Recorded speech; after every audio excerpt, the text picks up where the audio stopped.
Ladies and gentlemen, please welcome Esteban Moctezuma, Mexico's ambassador to the United States, and Pritam Singh, CEO and chairman of the Sea Shepherd Conservation Society.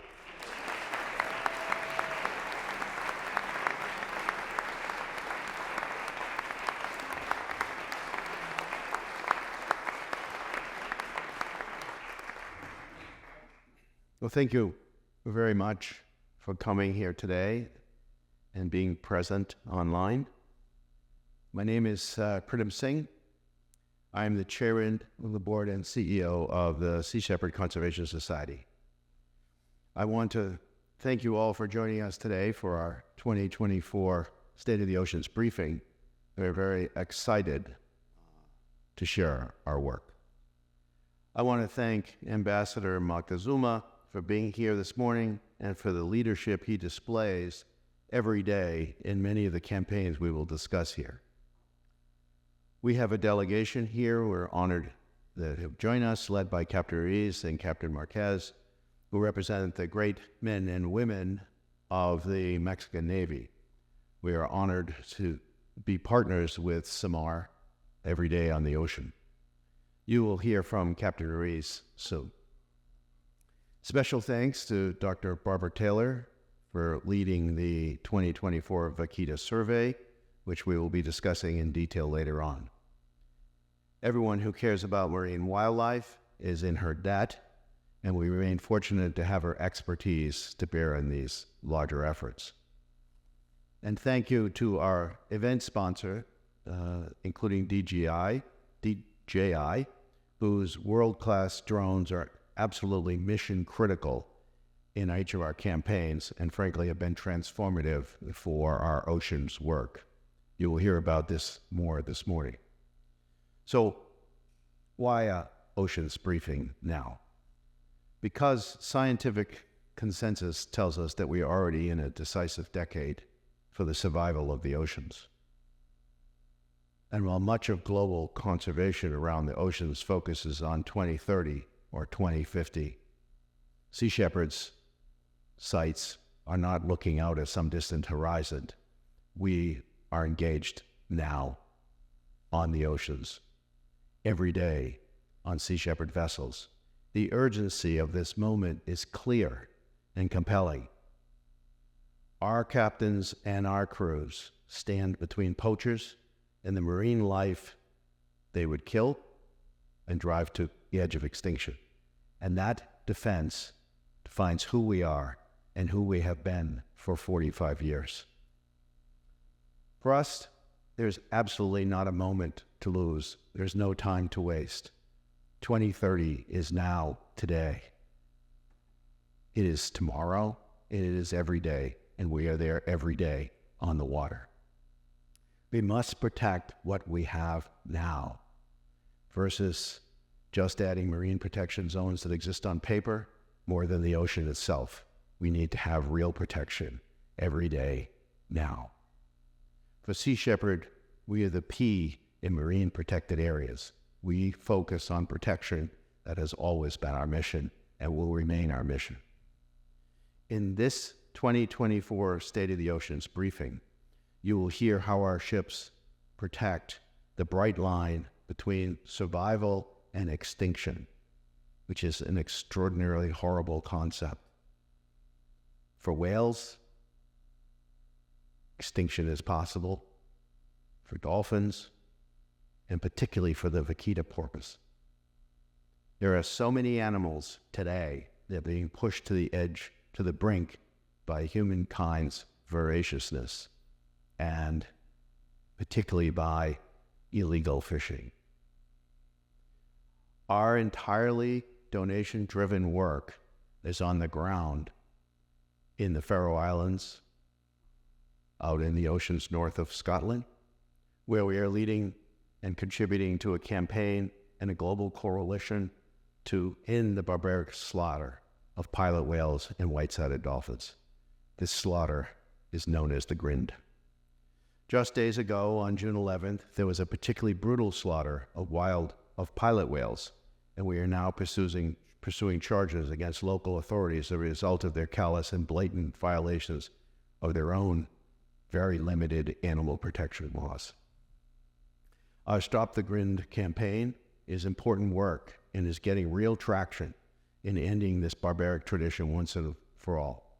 You will hear all about this from our Stop the Grind campaign leader and Sea Shepherd senior staff, Valentina Crast, later this morning.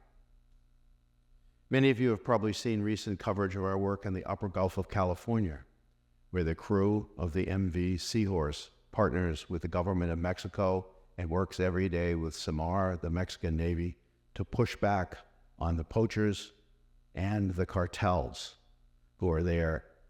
We work every day in defense of the most endangered marine mammal on the planet Earth, the Vaquita porpoise. Starting in January, Sea Shepherd and the Mexican government expanded our area of operations to protect the Vaquita by more than 50%. The agreement also expanded Operation Milagro, which is what we call our operation where we have been there for almost 10 years, to provide protection for the threatened totoaba fish across the entire Vaquita refuge. Within Operation Milagro in the Upper Gulf of California, we have begun the first steps of a new program to help release ensnared sea lions in the Gulf of California, where they get caught in discarded or fishing gear and even active fishing gear and are often injured or die as a result. The 2024 Vaquita survey was just completed, and its leader, Dr. Taylor, will share a detailed briefing with you all in a few moments. Looking to the distant part of the globe, we began in 2024 a partnership with our friends at Sea Shepherd Global to work in Antarctica, bringing the world's attention to the industrial devastation that is depleting the krill stock, which is the critical food for the entire web of life in the Antarctica, and particularly to whales' health and future fortunes. Our next step is to get large swaths of the area around Antarctica declared as a marine protected areas. Then we must mobilize countries and ships to put real protection into the word protected there. Further devastation of the krill supply will significantly impact the ability of humpback and fin whales to recover from the past atrocities of commercial whaling in the Southern Ocean. And we are committed and have been for 45 years to their survival. Two of our longest running whale campaigns are conducted in Mexico and continue to guide protection efforts of their habitat. Operation Guadalupe, which started in 2016, is based on Guadalupe Island. And we study Cuvier's beaked whales. The iconic ship, the MV Martin Sheen, has led these campaigns for almost 10 years. And this campaign is essential for protecting the biosphere reserve, its inhabitants, and the population there of beaked whales. The Martin Sheen also leads and has for years the Sea Shepherd campaign and the Revillagigedo archipelago, which develops data to drive protective measures for the humpback whale population in an ecosystem that was declared a UNESCO World Heritage Site in 2016. In Revillagigedo, we study and protect this population of calving and breeding humpback whales and provided greater insights into their migration along the Mexican coast. Last, this morning, we will discuss one brand new campaign, which, with much of the news being shared for the first time ever.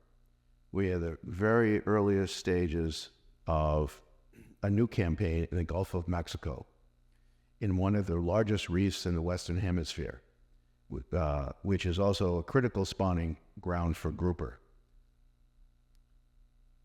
which is the Alacranes Reef just off of the Yucatan Peninsula in the Gulf of Mexico.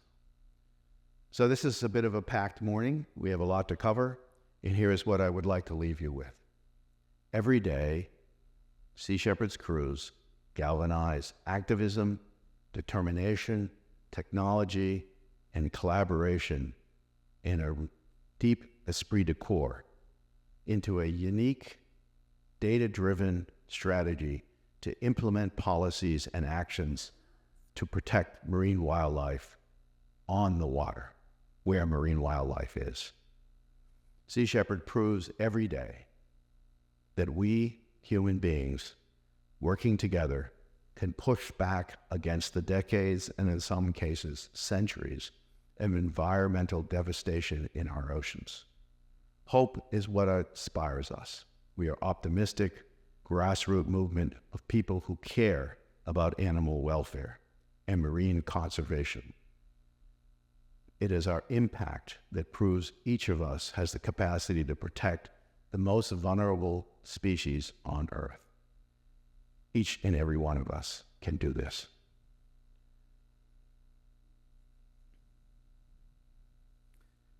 For us as Sea Shepherd, our gratitude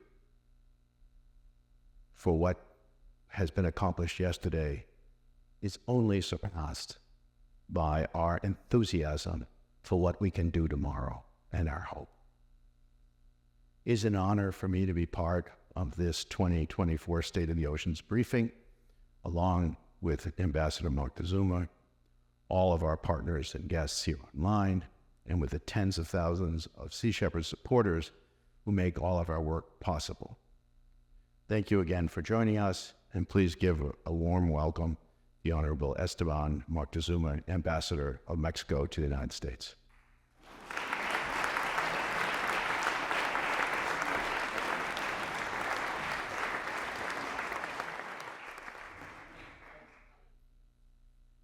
Thank you very much, Pritam, and thanks to everybody in the Sea Shepherd organization.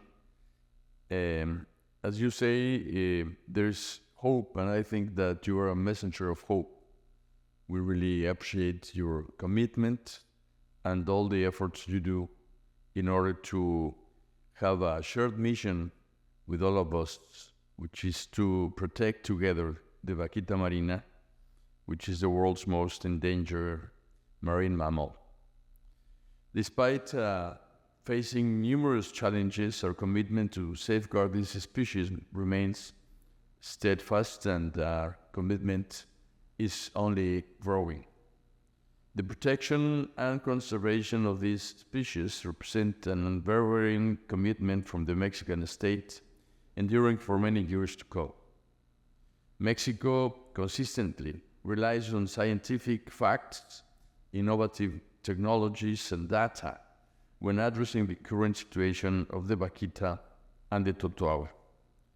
That is why we are encouraged by the factual confirmation of the existence of at least 8 Vaquitas thanks to newly deployed DNA identification technology. Along with Barbara Taylor, and we thank her for all her effort, we agree that we must continue to search and determine where the Vaquitas are and how they are faring. I want to recognize the Mexican Navy, because the Mexican Navy support and collaboration has been indispensable in maintaining a strong regional presence, deterring illegal activities, and ensuring the survival of these remaining Vaquitas. The collaborative efforts of Sea Shepherd, Mexican and U.S. authorities, along with various civil society organizations, exemplify the true essence of teamwork and demonstrate that even in the face of daunting challenges, a united approach can lead to substantial progress. We knew from the start of this partnership 8 years ago that the road ahead was long and challenging. Nonetheless, our mission to save the Vaquita is far from complete. We are committed to redoubling our efforts, deploying new technologies, and extending our surveys to ensure this precious species is protected from extinction.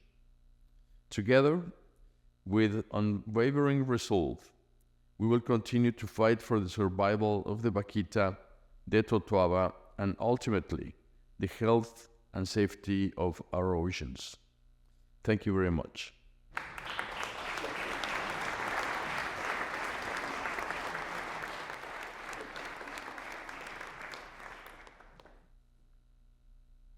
Thank you very much, Pritam, and thank you, Ambassador, for your kind words.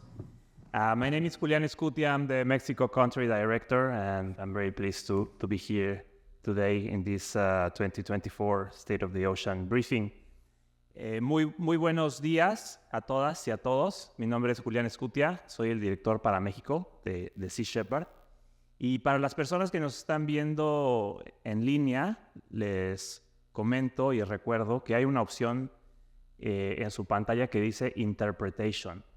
So what I'm saying is that there's simultaneous interpretation for our friends and guests that are watching this online and that are Spanish speaking. For us, it's really important to grow our base in Mexico and Latin America, so that's why we are very inclusive, of course. We received a number of questions from our guests online, so I have a selection of them. The first one would go to Pritam. Please, Pritam, can you bring us back to the early years in the upper Gulf of California and walk us through the evolution of Operación Milagro and Sea Shepherd's efforts to protect the Vaquita? Hello? Can you hear? Okay? Okay, great. We've been in the, I think, 10 years now, and in the Upper Gulf. And in the beginning, we were there first and foremost to gather information, because it's really important, when you have a health issue, whether it's in the oceans with a species or in a human being. First, you have to understand what the problem is, then you have to figure out what the solutions are. So in the first years, that was our approach. Then we realized very quickly that the issue there was there was nets in the water which were engaging the Vaquita. So we then worked out a program with the Mexican government to pull the nets. We eventually realized that was beyond our capacity, and we changed our approach in partnership with the Mexican government, particularly SEMAR, the Mexican Navy. And now, in the last 3 seasons, we have worked with the Mexican Navy on an increasingly closer and closer basis. And we share intelligence, we identify what is going on in the Gulf. We share the information in a partnership with the Mexican Navy, who has personnel who come aboard our boats to observe and gather that information, and the Mexican Navy does the intervention. And this has resulted in the ZTA being effectively net-free, and we also assist in whatever technology or scientific resources we can. So we assist the scientific community, Dr. Taylor and her team, in providing resources, ships and funding and technology, big eyes, etc., to be able to find out the information. And so we're there first and foremost in a support, intelligence gathering, and science role. Our campaign is led by science, what is actually taking place, rather than speculation. And that's really the basis of all of our campaigns at this point. Thanks very much, Pritam. Ambassador Moctezuma, what do you find to be the most encouraging elements of the partnership between the Mexican government and Sea Shepherd? Well, I think that having this collaboration is vital, because it's very different when the approach is finger-pointing than when it is collaboration and when we are focused on one specific goal, which is to save the Vaquita. And what the team has done is to gather a very important strength, which is to put together the scientific community, technology, and being innovative in many senses. I think that what the Navy did, which was to throw these hooks into the water in order to catch the nets, is very innovative, and it's a part of the solution. The DNA identification technology, it's very, very important, and that has helped a lot to really strengthen the program. The commitment of Sea Shepherd to be inside, to be where the problem is, and to be knowledgeable about what's happening there. Because many of the interpretations of what was going on in the area were made by people very far away from there and with a technology that was not as precise and accurate as the one we have now. So bringing together the political will, the Navy, Sea Shepherd, Barbara Taylor, new technology, innovative solutions, it's, I believe, the product of this collaboration between the Mexican government and the Sea Shepherd organization. And we are very encouraged by the result of this effort and very committed to double that. Thank you very much, Ambassador. Pritam, the collaboration between Sea Shepherd and Mexico to protect the Vaquita has changed dramatically in just the last 2 or 3 years. In your analysis, what factors led to these changes? Well, I think they were all driven by the data that we saw of what was taking place on the water. Everything we do is focused on what's really happening there. What's the real threat every day to those animals, and what's the real solution to those threats? And by then going and talking through that with Ambassador Moctezuma, with the representatives of Samar, and particularly with Admiral Ojeda, we were able to identify real specific solutions to the problems. So for instance, the Navy came up with this innovative idea, which by the way, in the beginning, a lot of people thought was quite nutty, of putting down these concrete blocks with these hooks. That was very innovative. We came up with the idea of how about if we've got a vessel that could stay on the water for months, 6, 8, 9 months at a time. Well, it had to be a very special vessel because it had to have huge oil, high fuel tanks. It had to be able to stay in very difficult weather. And so actually that was a conversation between Ambassador Moctezuma and myself, and then we reached out to the Admiral and discussed it and said, what if we effectively put a floating lighthouse, a floating citadel in the middle of the Vaquita refuge? Because the problem was we had to chase and go back and forth and we were gone. It was actually Barbara Taylor who pointed out to me how much time we were away, which actually was the impetus for me to say, we got to fix this problem. So, and then I went to Ambassador Moctezuma, we went to Admiral Ojeda, and we came up with a solution. And then we've continued to come up with solutions. Drones, for instance, really expanding our drone gives us a lot more information about the Vaquita, but also any boat who comes in an area, we know who they are, what they are. We give it to Samar, they're on it, they've got the data, they've got the facts, etc. So it's a complete back and forth innovation, solution solving. Each time we have a problem, we go to them. They have a problem, they come to us. And together we come up with a solution with one goal. We have to be there. We have to protect the Vaquita. It's not negotiable. Thanks, Pritam. Ambassador Moctezuma, challenges ranging from species to environment and climate touch all countries. So what do you think other countries can learn from the collaborative model you have helped to build between Sea Shepherd and Mexico? I think this is a very important model that can help a lot to understand how different countries, different organizations, and peoples can really coordinate in order to create a teamwork. I think that we're facing very important challenges that are growing in size and in danger, related to the climate change and related to nature. And we have to learn fast. We have to learn how to gather together in order to tackle those challenges first, and what those challenges tells us to learn. And we have to learn how to change in order to preserve our world and our natural species. So we're learning together how to work together, how to make teamwork being effective. And I think that's a very, very important issue to really be in the place of where things can be solved.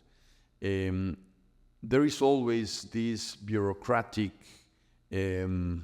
trend to try to fix everything in reports and in the paper, while what we're learning is that things have to be fixed in the field and where things are happening. So this helps us to be focused, and I believe that teamwork and focusing in the real challenge and the real issue is what will help us to create a model that could be helpful for the rest of the countries. Well, our time is up for this panel.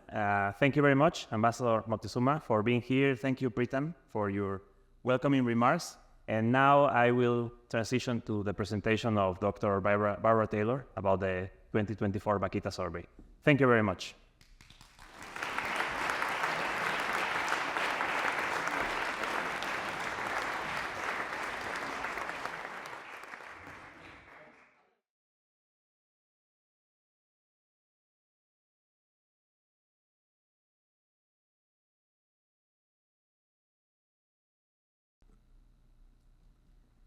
Good morning. It's my pleasure to present to you the 2024 Vaquita survey.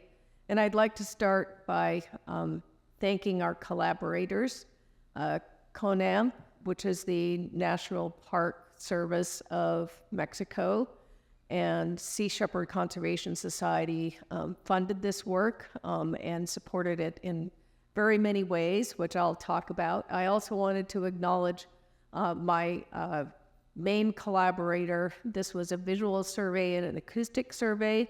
And so Dr. Gustavo Hinojosa was one of the main parts of this survey, and we thank him and his team very much. So let me begin by orienting you to this very special place where vaquitas live. So the Gulf of California is that long body of water, and the little yellow piece at the very top is the distribution of vaquitas. And vaquitas have lived there for 3 million years. They're the ultimate Mexicans. They have been separated from their nearest relative in South America for that long. And we used genomics to tell us that they have been naturally rare, probably in the low thousands, for over 200,000 years. And that results in their having relatively low genetic diversity, but also being less vulnerable to problems that species run into when they get to very low numbers, like inbreeding depression. So they actually have some sort of strange advantages for being a naturally rare species. Let me tell you a little bit about the biology of this really special animal. It is the only desert porpoise. There are 7 species of porpoises, and most of them live in cold, productive waters. But there's this unusual situation in the Gulf of California where the nutrients that come up from the muddy bottom that was deposited by the Colorado River make it a very productive area. And so these porpoises live there and use their special echolocation abilities to be able to feed on small fishes. Vaquitas are about my size, just a little over 5 feet, a little over 100 pounds. And they evidently can have calves every year, but only 1 calf a year. So this calf that you see here is about the size of the calves that we would see in May, about 3 months old. We obtained this drone footage last year, and you can see a little calf that is just sort of learning how to swim. And you can also see why it is so difficult for us to study vaquitas. They're very small, they're very hard to see. They're usually just in pairs. And so it takes some very special abilities to be able to find these animals and learn about their lives. The first survey of the entire vaquita distribution was in 1997. I personally saw 80 vaquitas in a single hour in that survey, which of course will not happen in many decades if we continue to work very hard. But our second survey in 2008, we'd already lost over half of the vaquitas. And there's only a single threat for vaquitas, and that's that they get entangled in gill nets and die. And that particular decrease, of loss of 300 vaquitas, was the result of shrimp gill nets and gill nets for finfish, not gill nets for totoaba. But totoaba were early a part of their history, and now, of course, are a very important part of their history. Totoaba, the large fish that you see there, is also a species that's only found in the Gulf of California, and it is valued for its swim bladder, primarily in China. And throughout most of my career, there were not very many totoabas. In fact, totoabas and vaquitas went on to the Mexican version of the Endangered Species Act in the mid-1980s. And they were the first marine fish that was protected under CITES, the Convention for the International Trade in Endangered Species. But they were recovering, and we were hearing from fishermen when we did that survey in 2008 that the totoabas were coming back. So we started actually hearing more and more about the recovery of totoaba, and of course, they were still valued for their swim bladders, but now China had a lot more money. So they developed very rapidly a black market for totoaba swim bladders. And they're so valuable that per kilo, they're more valuable than gold or cocaine. And often they're called the cocaine of the sea. And the nets were particularly lethal this time because there were new technologies. The net that you see there was held down to the bottom with that giant sea anchor, and the poachers were able to put the nets out and let them sit on the bottom basically throughout the entire spawning season when these big fish come up to the northern Gulf. And that's from about December to about April. And that's a lot of net in the water for a long time. And that's what was driving vaquitas rapidly towards extinction. And as Pritam was just saying, that was the period when the Sea Shepherd showed up, and together working with the Navy, even then, managed to pull out over 1,000 of these nets. And I've often asked myself the question, would we even be talking about vaquita? Would there be vaquita here today if they had not done that? So what you're seeing here are those little symbols are the Vaquita Refuge. And each one of those dots is a passive acoustic detector. And we developed a way of monitoring what was happening to the numbers of vaquitas using their echolocation clicks. So we were able to put out those detectors for 2 months every year and gather about 3,000 days of data a year. The darker purple the dot is, the more vaquita clicks were detected.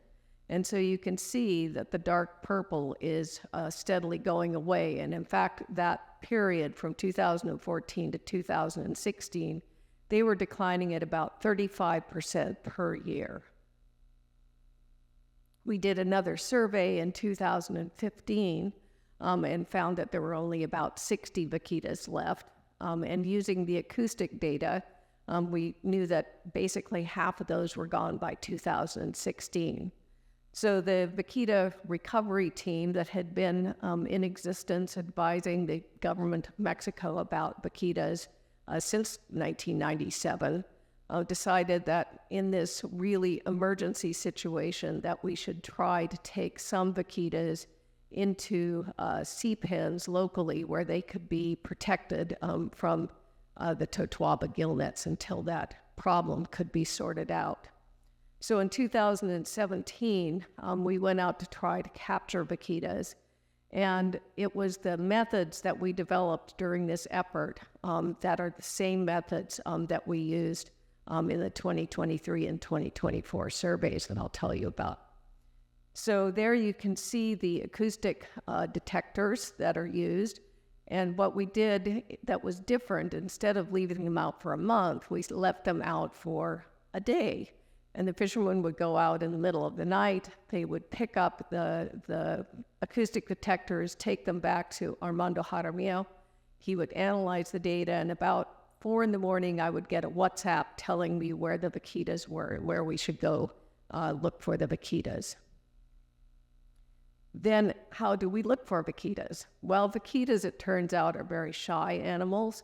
They tend to avoid vessel noise, and so we have to use these 25 power binoculars, which we call big eyes, and some very calm weather conditions to be able to find the vaquitas. We're able to also get sort of the angle and how far they are down from the horizon, so that we can put those data into the computer and actually plot where the vaquitas are in a map and be able to track the animals and then guide in this case, guide in the team that was trying to capture vaquitas.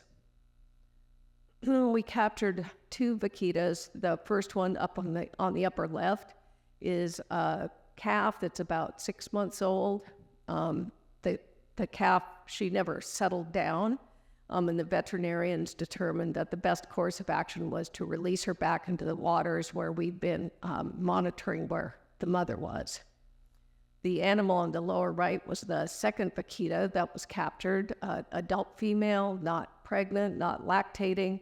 She seemed like the perfect candidate. She seemed to be doing very well. They took her to the sea pen, and unfortunately, she dropped to the bottom and unfortunately died of what's called capture myopathy, basically having a heart attack from stress. And the veterinarians determined that, they knew too little about how to care for these animals, and all the efforts to save vaquitas through taking them into captivity were abandoned.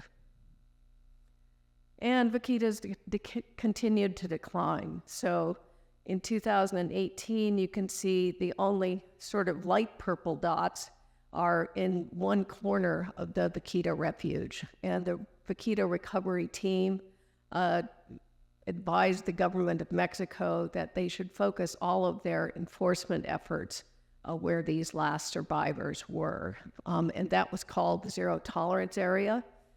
It receives special protections from the government of Mexico. And you'll hear quite a bit about it later, but I'll be calling it the ZTA. At the same time, the government of Mexico had been paying fishermen not to fish, and those payments ceased in 2018, and a lot of fishing resumed. And along with that came a loss of our acoustic detectors, which were probably being taken by fishermen. And so after 2018, we were no longer able to do acoustic monitoring. So that area, the big area, has not been monitored since 2018. But we continued to do research to see what the status of vaquitas were inside the ZTA. We did efforts in 2018, 2019, and 2021 in the fall period when we'd always done our research in the past. But that's also the period of the peak of shrimp gill netting season. So we were seeing a lot of gill nets, actually hindering our ability to study the vaquitas. In fact, on the last day in 2021, we mapped out 117 pangas inside the ZTA all with at least 1,000 meters of net, meaning that there was enough gill net in the water in the protected area to run the length of the protected area 5 times over. So that was pretty discouraging. I also want to introduce you to Anna, that individual that you see at the bottom. The picture in 2017 was taken when that calf was captured. That was her calf. And the very next year, we saw her with a new calf. So she was the first vaquita that we knew that they could have a calf 2 years in a row. We haven't seen her since 2018.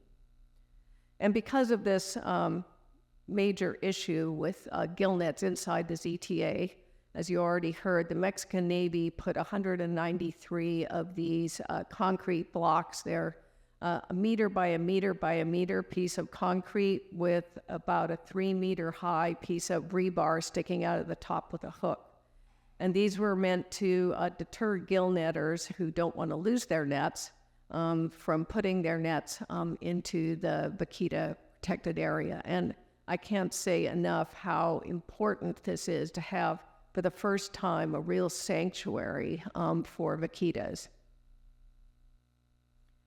So let me talk now about the 2023 and 2024 efforts. It kept getting windier and windier in the fall. So we decided to move the survey to May to get calmer winds so that we had more time to get good looks and photographs of vaquitas. And we used this strategy. We used the Seahorse, which is a tremendous survey platform, and it can have 4 pairs of these big eyes on it, which gives us more eyes and more chances of finding vaquitas. And yet it's a big ship, and so it puts a fair amount of noise into the water. And so typically we'll see vaquitas between 1 mile and 2 miles away from the ship with those big binoculars. And we can then track the vaquitas and guide in a smaller, quieter boat to be able to take the photographs. So that's the Sirena de la Noche that you see at the top there.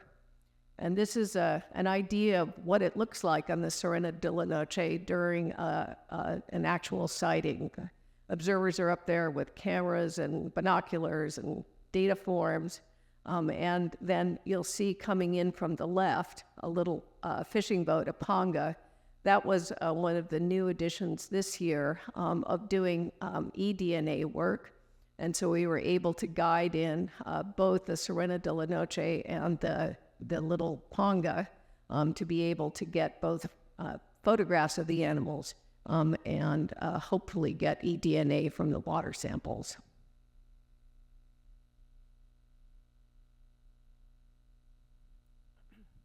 This is our 2023 effort. The lines in blue are the track lines of the Seahorse, and those in red are track lines of the Sirena. The zero tolerance area is the dashed gray lines, and you can see the points where we located vaquitas as little dots. The green dots are the ones that had a calf with them. And you can see that quite a few of the dots are actually outside of the zero tolerance area. So as a result of our research last year, the government of Mexico stepped right up and said they needed to extend the area of protection. So there's an extension area, and they have since placed hundreds of blocks within the extension area and more inside of the zero tolerance area. And the other exciting thing that we observed in that survey was almost no fishing effort inside the zero tolerance area. But in 2023, there was quite a lot of gill netting that was just right outside the boundary. And so it was really impressive to see how nimble the change in management was after finding vaquitas outside the zero tolerance area. The Sea Shepherd has also been monitoring those blocks to see whether nets were getting entangled that could ensnare vaquitas. The red line that you see is when the side scan sonar is on, and you can see they've covered the protected area very thoroughly, and since January 2023, they've found 7 nets in that area that were entangled nets. Of course, that doesn't count the number of instances that the gill netters were reported and the Navy responded and got them out of the area. These are actually ones that were in entangled nets. So this is our visual team on the top. Most of those people have been out there working with me since 1997. We live on land and take pongas out in the dark so that we can be all set up on the ship and ready to start our surveys before the sun comes up. And again, we're guided by where the acousticians have been finding or detecting vaquitas. As I mentioned, we have to have very calm weather to be able to find vaquitas. This is our effort in 2023 and 2024. Basically, you should be looking at the 0, 1, and 2. It has to be almost completely calm to find vaquitas. And we had many hundreds of kilometers of search effort in both years. In 2024, we expanded the area a little bit, and we also increased the time. We expanded the area to the area actually where we had seen mothers and calves in 2017 and hadn't looked at that area since. But we kept the effort the same inside the ZTA so that we could compare the 2 years. And let me orient you to this a little bit before I get into the details. So in yellow there, you see the ZTA, in red, the extension area, and I'm going to take those off and then go through everything in detail here. So again, the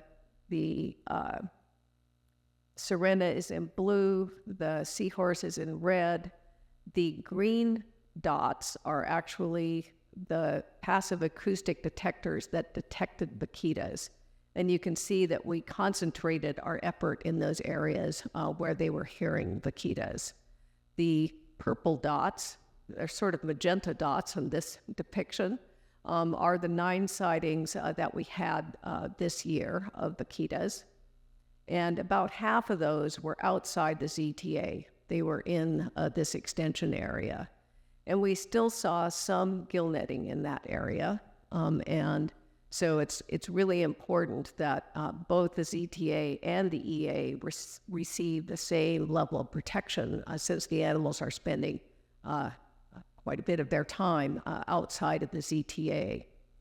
The other important thing to know about the May season is that it's the fishing season for a fish called sierra, which is a mackerel.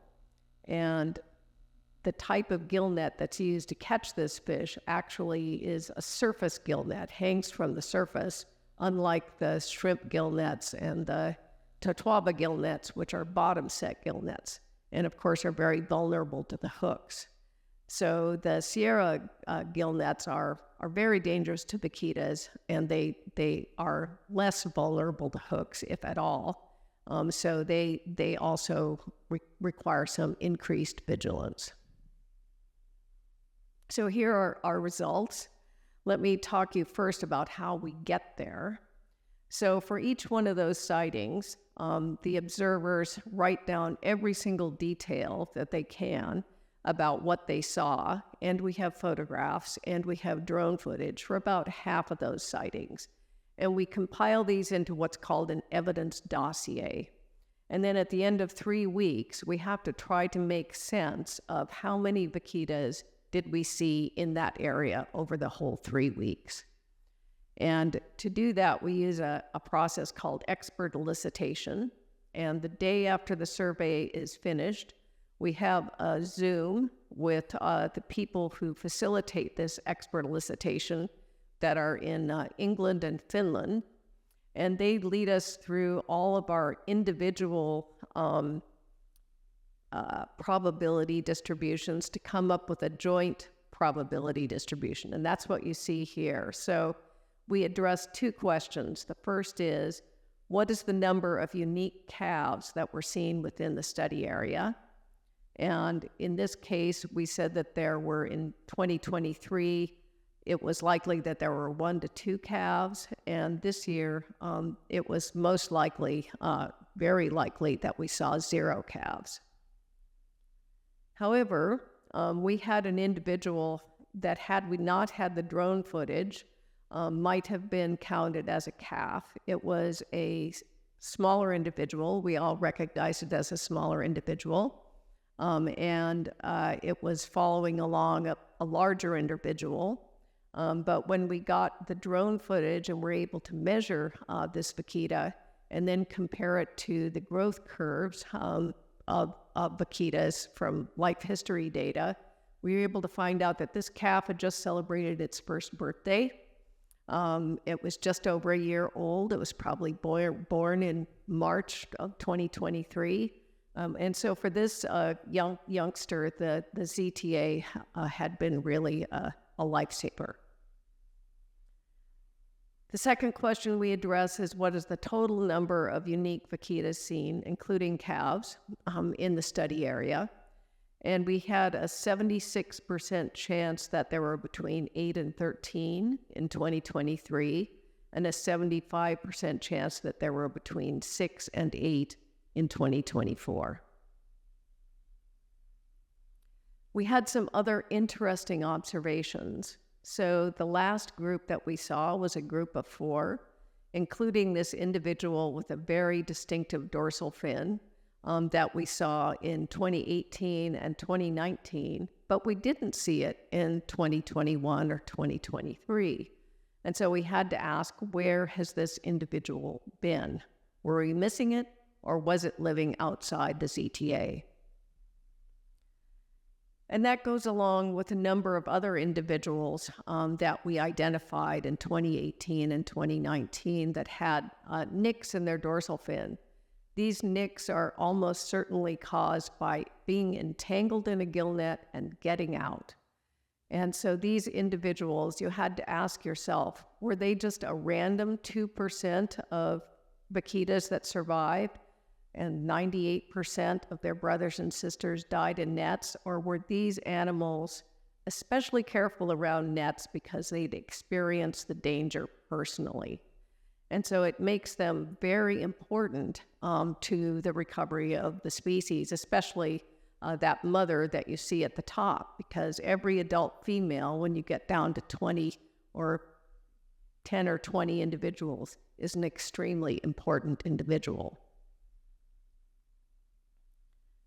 So I want to emphasize that despite seeing fewer vaquitas within the ZTA, we cannot conclude that the vaquita numbers have declined, because vaquitas could move back to other good habitat. So what you're seeing in this diagram is from our 2015 survey. Again, the darker purple dots are places where more vaquita clicks were detected. The little red triangles are where our sightings are, and the green square is where the ZTA and EA is. And you can see that a lot of the very best vaquita habitat is not within the ZTA, and may be where our missing vaquitas have gone to. It's important to note that the zero tolerance area is only 12% of the vaquita distribution in 2015. The other research that we did this May was we wanted to solve this problem of acoustic detectors being stolen. So we used these pop-up devices, that little yellow disc that you see there. You can program the time that it's going to pop to the surface. So it allows you to put the acoustic monitor down into the water and have nothing at the surface at all, no marking that someone might vandalize or steal, and then you can go out at a specific time and pick up the acoustic detector. And so we were able to do that very successfully. And so the research that's already planned for this summer, for July and August, is to take, we we have on their way 30 new acoustic devices that we're going to be able to deploy in the areas, the habitat that vaquitas favored most in 2015 and previously. And we'll be able to put those down with these pop-up devices so that we don't lose them. And hopefully we'll have, by September, 2,000 days of data that will better allow us to interpret the 2024 survey. And the time is really precious right now because these pictures that you see of pangas absolutely loaded with gillnet, I took this May while we were out on the survey. And the vaquitas that are outside that sanctuary of the ZTA are unprotected. The gill netting remains the primary gear of all the local fishers. And we have to ask the questions, are our missing vaquita already casualties of gill netting, or do we have vaquitas that are feeding in these unprotected waters? And so we have to adapt our management accordingly to be able to save these last survivors. I also wanted to emphasize we had a very successful community training project, both in 2023 and in 2024, where young people from San Felipe, the local community, came out and were trained to be visual observers on both of our ships. And it was very successful, not only the training aspect, but because they got to see vaquitas alive. Most of them got to see vaquitas alive, and they were thrilled, and they'll take that back to their parents and their families. And I'd like to leave you with this beautiful drone footage, probably the best footage that's ever been taken of vaquitas. You can see they're nice, healthy, fat porpoises. And I really want to emphasize that I have complete faith in the animals. If we can stop them from dying in gill nets, I think that they can recover, like many species have from these low numbers. And I hope that we can all continue to work to save vaquitas for Mexico and for the world. Thank you very much.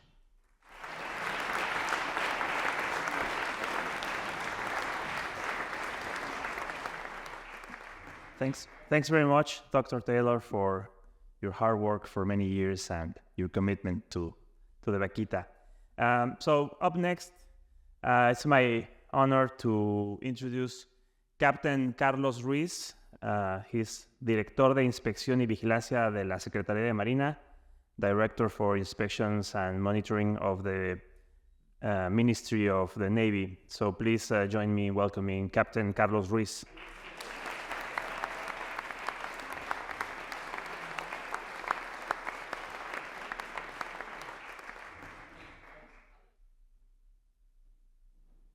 Okay, so this is going to be with consecutive translation. Bueno, buenos días a todos. Primeramente reciban un saludo del almirante José Rafael Ojeda Durán, secretario de Marina, y un saludo también de todos los hombres y todas las mujeres que pertenecemos a la Secretaría de Marina. First of all, greetings from Secretary Admiral Rafael Ojeda, and greetings from the women and men that serve in the Mexican Navy. El día de hoy traté de describir un poco el trabajo que la Secretaría de Marina hace en el Alto Golfo de California. Today I'm going to briefly describe the work that the Secretary of Navy of Mexico does in their work. Bien, primeramente trataré de ser breve con los antecedentes. Creo que ya la doctora Barbara Taylor lo explicó muy ampliamente. I'll be brief with the background information as Dr. Barbara Taylor already shared details. Solo quiero especificar también que en México, al igual que las CITES y al igual que otros organismos, México considera la vaquita marina una especie en peligro de extinción. Mexico, as well as CITES and other international organizations, do consider the vaquita as a species in danger of extinction. Y por lo tanto, la Secretaría de Marina, en coordinación con otras dependencias mexicanas, se ha encargado desde hace muchos años de tratar de preservarla, vigilando y cuidando el área. Therefore, the Mexican Navy, along with other Mexican agencies, do take care of the vaquita with inspection, monitoring, and taking law enforcement actions. Desde 1940, la vaquita marina se estima que existía una cantidad de 5,000 individuos. No hay algo que nos los pueda asegurar. Sin embargo, podemos ver ahí que a partir de 1997 es cuando se hace la primera estimación formal y nos arroja 567 individuos. So we know that we know that in 1940 there were around 5,000 vaquitas. That is not a confirmed figure, but in 1997 there was a formal estimation and the number was 567. A partir de ese año se han hecho estudios y se han determinado con los métodos que nos ha explicado la doctora Barbara Taylor la cantidad posible de individuos que aún existen y ahí como puede ver cada año. Since 1997, research has been and surveys have been conducted in a regular basis. Las acciones del gobierno mexicano más sobresalientes empiezan en el año 2005, cuando se establece el área de refugio de la vaquita marina. More consistent actions have been taking place since 2005 when the Vaquita Refuge Area was formally established. Y durante 10 años se hicieron diversos trabajos y en el 2015 se materializa una estrategia para la recuperación de la vaquita marina y la protección de la totuaba. Those efforts consolidated in a strategy to save the vaquita in 2015 with a new strategy. Ahí se describen las acciones que hace el gobierno de México, como ya las platicó la doctora Barbara Taylor, que tiene mucha experiencia en esto. And in that strategy, there were a series of actions by the government of Mexico and other allies that were previously described by Dr. Barbara Taylor, who is an expert. En el año 2016, la CITES invita a los 183 países que son parte a firmar un documento donde se acuerda el apoyo para que pueda conservarse la vaquita marina. In 2016, the CITES secretary asked the 183 countries that are party of this treaty to sign a document in order to call for saving vaquita.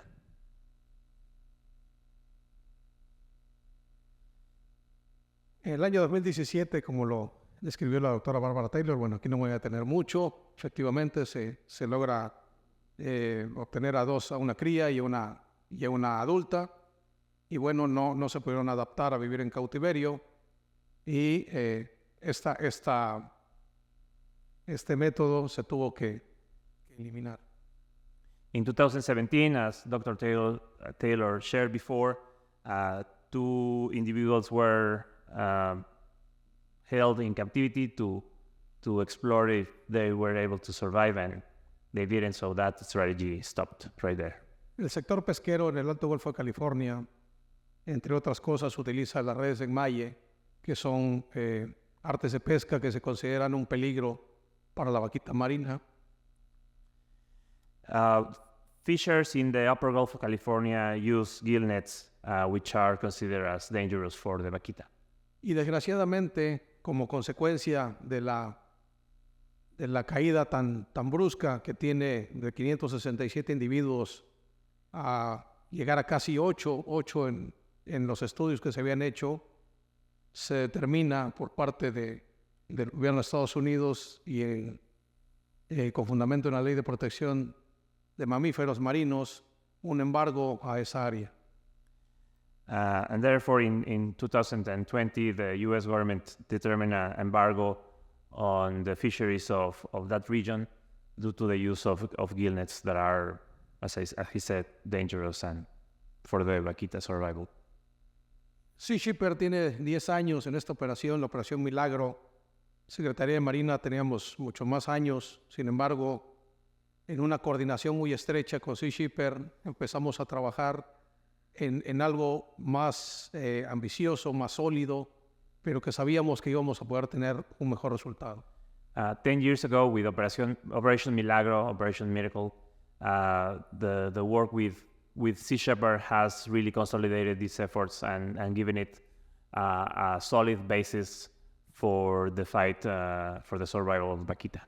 Posterior a la designación de la zona de tolerancia cero, y en el año 2022, para ser exactos, la Secretaría de Marina propone sembrar bloques con unos ganchos para inhibir el uso de redes por parte de los pescadores, específicamente en la zona de tolerancia cero.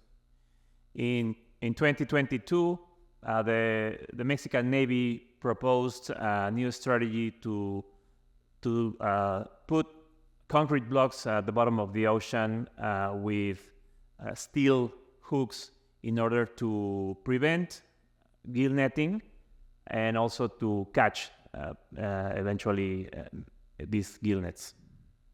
Después del crucero de avistamiento del año 2023 y como una recomendación de la comunidad científica y considerando que los bloques se habían convertido en un buen método para inhibir el uso de redes en esa área y por lo tanto que podría convertirse en el área donde la vaquita marina podía vivir de una manera más tranquila, inmediatamente la Secretaría de Marina, atendiendo esa recomendación, coordinó con las demás dependencias y se inició y se concluyó con una ampliación a lo que hoy le llaman la zona de aprovechamiento limitado.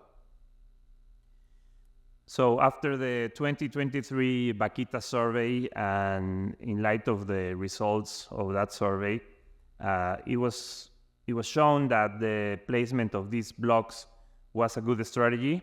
So that's why, and it showed that Vaquita were at ease in that area, given the results of the survey. So they decided to expand that effort to what is now called the ECTA, the extension of the zero tolerance zone. El sembrar los bloques es un trabajo muy cuidadoso desde su fabricación hasta el sembrado y poco a poco, si ustedes se dan cuenta, es un trabajo, lo pueden ver en el video, es un trabajo muy específico, muy cuidadoso y que requiere de muchas horas hombre, de mucho desgaste de material y personal. As you can see in the video, the placement of these blocks in the bottom of the ocean is hard work. It takes long hours and a lot of care as well. Es un trabajo, este video multiplíquenlo por 216 y es el trabajo de muchos hombres y muchas mujeres de la Secretaría de Marina que les llevó aproximadamente 2 meses en la primera fase y 2 meses en la segunda fase. So for this video, there were a placement of 216 blocks. It took a lot of work from women and men of the Mexican Navy and about 4 months to complete.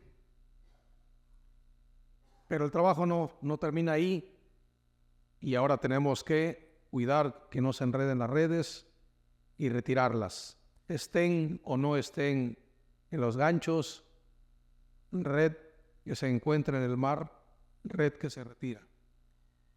But the work doesn't stop there. Any net that is found, whether tangled in the blocks or floating on the sea, the Navy will take care of it and takes care of it. Pulls them out. Para la Secretaría de Marina no hay malos tiempos. Ustedes pueden ver, el personal trabaja con viento, con marea. Cuando sí es muy peligroso, tratamos de resguardarlos. Pero si hay una red en el mar, acudimos, la retiramos y nos la llevamos. As you can see, for the Mexican Navy, there is no rough weather. Only in very dire circumstances we stop the effort and return, but we don't stop in pulling out these ghost nets or gill nets or both. We take them out. A ese trabajo que inició la Secretaría de Marina solo, como vieron en el video anterior, se nos han sumado otras dependencias y, por supuesto, Sea Shipper.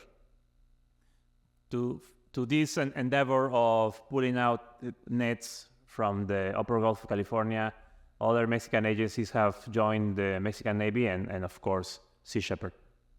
Sin embargo, la Secretaría de Marina trabaja 24/7 y no dejamos de hacerlo aún en la noche. Even at night, we don't stop these operations, as shown in the video.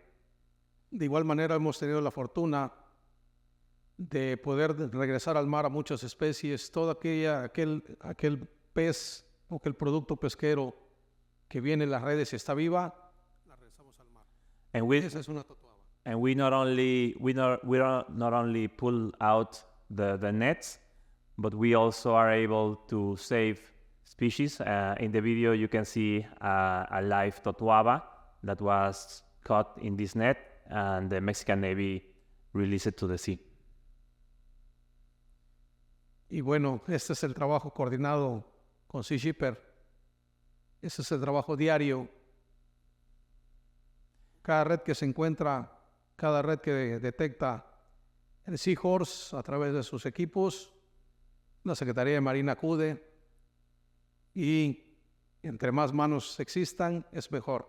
No se retiran con equipo, con grúas, con ninguna otra cosa, precisamente para evitar cualquier riesgo a algún animal. Si viene vivo, se trata con cuidado y se regresa al mar. As you can see in the video, there's the Sea Shepherd crew working side by side with the Mexican Navy.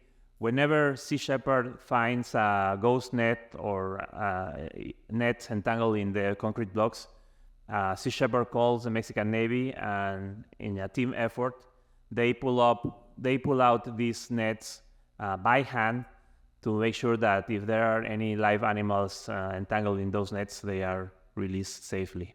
Eso también lo hacemos en la playa. And we do the same on the beaches. Después de eso, ¿qué hacemos? Toda red que se recoge está prohibida en esa área y se inhabilita. Se retiran los plomos, se retiran los flotadores y las líneas y quedan listas para su destrucción. Gill nets are prohibited in the upper Gulf of California and in that area. So whenever they are pulled out of the sea, they are disabled, and we start a process of destruction of those nets.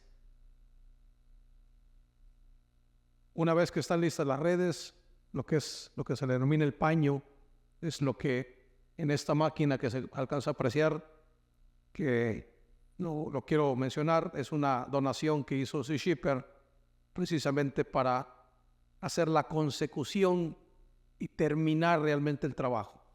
Si la red es un peligro, eliminemos el peligro. La destruimos. So given that these nets are a danger, we destroy them. And the net grinder that you see there was a donation by Sea Shepherd. And the pulling it apart, those nets, is also a team effort with Sea Shepherd, because all of the components of the nets have to be separated and then destroy the plastic or any other, and the fabric that is part of those nets. Este es un trabajo diario. La inhabilitación de las redes es un trabajo que requiere mucho tiempo. Aún trabajando entre 15 o 20 personas diarias, lo más que se llega a inhabilitar son 100, 120 metros. Y hay redes que hemos recuperado de 500, 600, 800 metros. So this is a very labor-intensive work. It takes about 15 people in an all-day journey to destroy 120 meters of these nets. and it's never enough. It's a daily effort because sometimes we retrieve nets that are like 500 or even 1,000 Este meters. material que se destruye se entrega a su vez a Semarnat, quien le da un destino para reaprovecharlo. The destroyed the plastic that is destroyed is then given to the Ministry of the Environment, Semarnat, for their use in other for other purposes.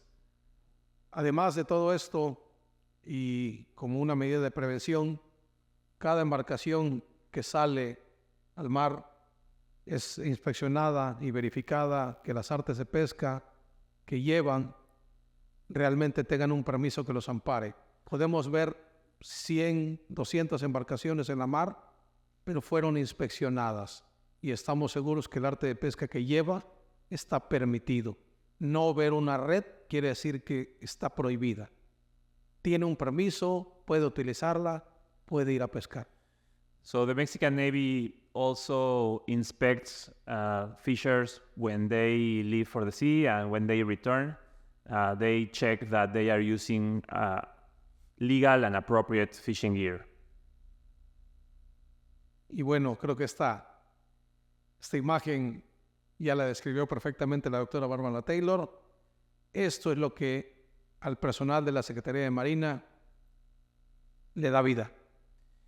And this video was shown before by Dr. Barbara Taylor, and for Semar this is a cause of joy and a sign of hope and of life.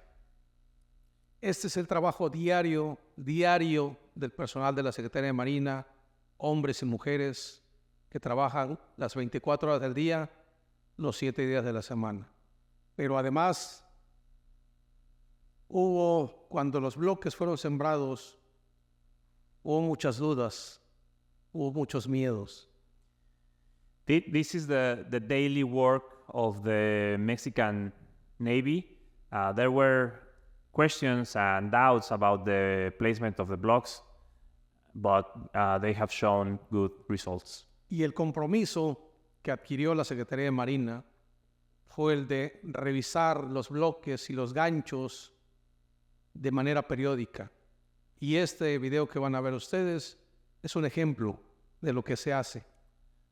Quizá no se sabe lo que se hace diariamente, pero este es un trabajo que se hace también diariamente. So in the video, you will see Mexican Navy staff diving in order to check on the concrete blocks. Not a lot of people know that they not only placed the concrete blocks at the bottom of the sea, but they also review them on a regular basis.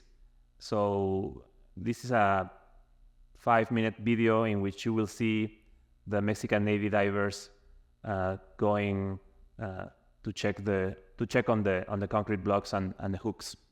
Es importante señalar que el Alto Golfo de California es un área muy especial para los buzos, es un área muy riesgosa para los buzos a una profundidad mayor a 3 metros y a los 8 metros en ocasiones se pierde completamente la visibilidad. You should be aware that the Upper Gulf of California is a very dangerous area for diving. In about 3 or 8 meters, visibility is close to zero, and the weather and the currents are dangerous. So this is a dangerous activity. Ese es un gancho de un bloque. That is a hook of a block. Que además de hacer su trabajo, que vemos que ahí no se ha enredado ninguna red porque tiene vida. You can see that in that particular hook there is life and no nets entangled. Ese es un bloque el que vamos a ver a continuación. También le está dando vida. Next, you will see the base, which is the concrete block, also covered in plankton. Y es una de las preguntas que nos hemos hecho al interior de la Secretaría de Marina. Estamos combatiendo la pesca ilegal, estamos ayudando a la supervivencia de la vaquita marina, pero ¿cómo le vamos a dar vida al mar nuevamente? A question that we make ourselves in the Mexican Navy is, we are taking care of Vaquita, of Totuaba, pulling out nets, but what else do we have to do to give life to the oceans? Y es una pregunta que el señor Pritam y la Secretaría de Marina nos estamos haciendo juntos, y viene algún otro proyecto, algo que va a ayudar también no solo a mantener el santuario, como lo determinó la doctora Bárbara Taylor, sino vamos a buscar darle vida al mar. That is a question that we have asked and shared with Pritam Singh, with Sea Shepherd, and also to determine what further actions are needed to give life to the seas of Mexico. Quiero terminar mi intervención solamente agradeciendo a Sea Shepherd, que es un gran aliado, un gran amigo no solo de la Secretaría de Marina, sino del gobierno mexicano. I would end my remarks by saying that we consider Sea Shepherd as a friend and as an ally, and not only of the Mexican Navy, but the whole Mexican government. Señor embajador, sin su ayuda aquí en este lugar, quizá no avanzaríamos mucho. Mr. Ambassador, without your help, we wouldn't be here and we wouldn't be making progress in this city and this country. Y a nombre de todos y cada uno de los que integramos la Secretaría de Marina, mujeres y hombres que trabajamos diariamente, allá donde nadie nos ve, allá donde soplan muy fuerte los vientos y las corrientes nos mueven arriba de los barcos, reciban un saludo y un abrazo muy cordial de todos ellos. So, on behalf of the men and women of the Mexican Navy that work very hard every day where they are not seen and where they are hit by currents and strong winds, please receive warm greetings from all of them to you. Doctora Bárbara Taylor, hace 2 años platicamos de los bloques. Hoy puede usted ver que lo que nos comprometimos hace 2 años, que íbamos a cuidar los bloques, que íbamos a cuidar los ganchos, ahí está, lo estamos haciendo. Dr. Barbara Taylor, we made a commitment to take care of the blocks, and that this is a proof that we are doing that, and it was a commitment to you as well. Muchas gracias a todos. Thank you very much.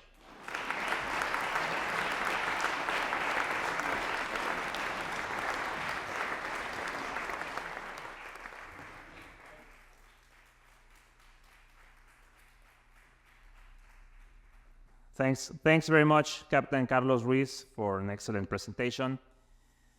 This 2024 State of the Oceans briefing is brought to you by DJI, whose drones are mission critical in every single one of our Sea Shepherd campaigns. In addition to our work on the ocean, DJI drones help first responders with forest fire mitigation, search and rescue missions, and countless conservation and anti-poaching groups around the world. Please welcome DJI Director of Stakeholder Engagement, Wayne Barker.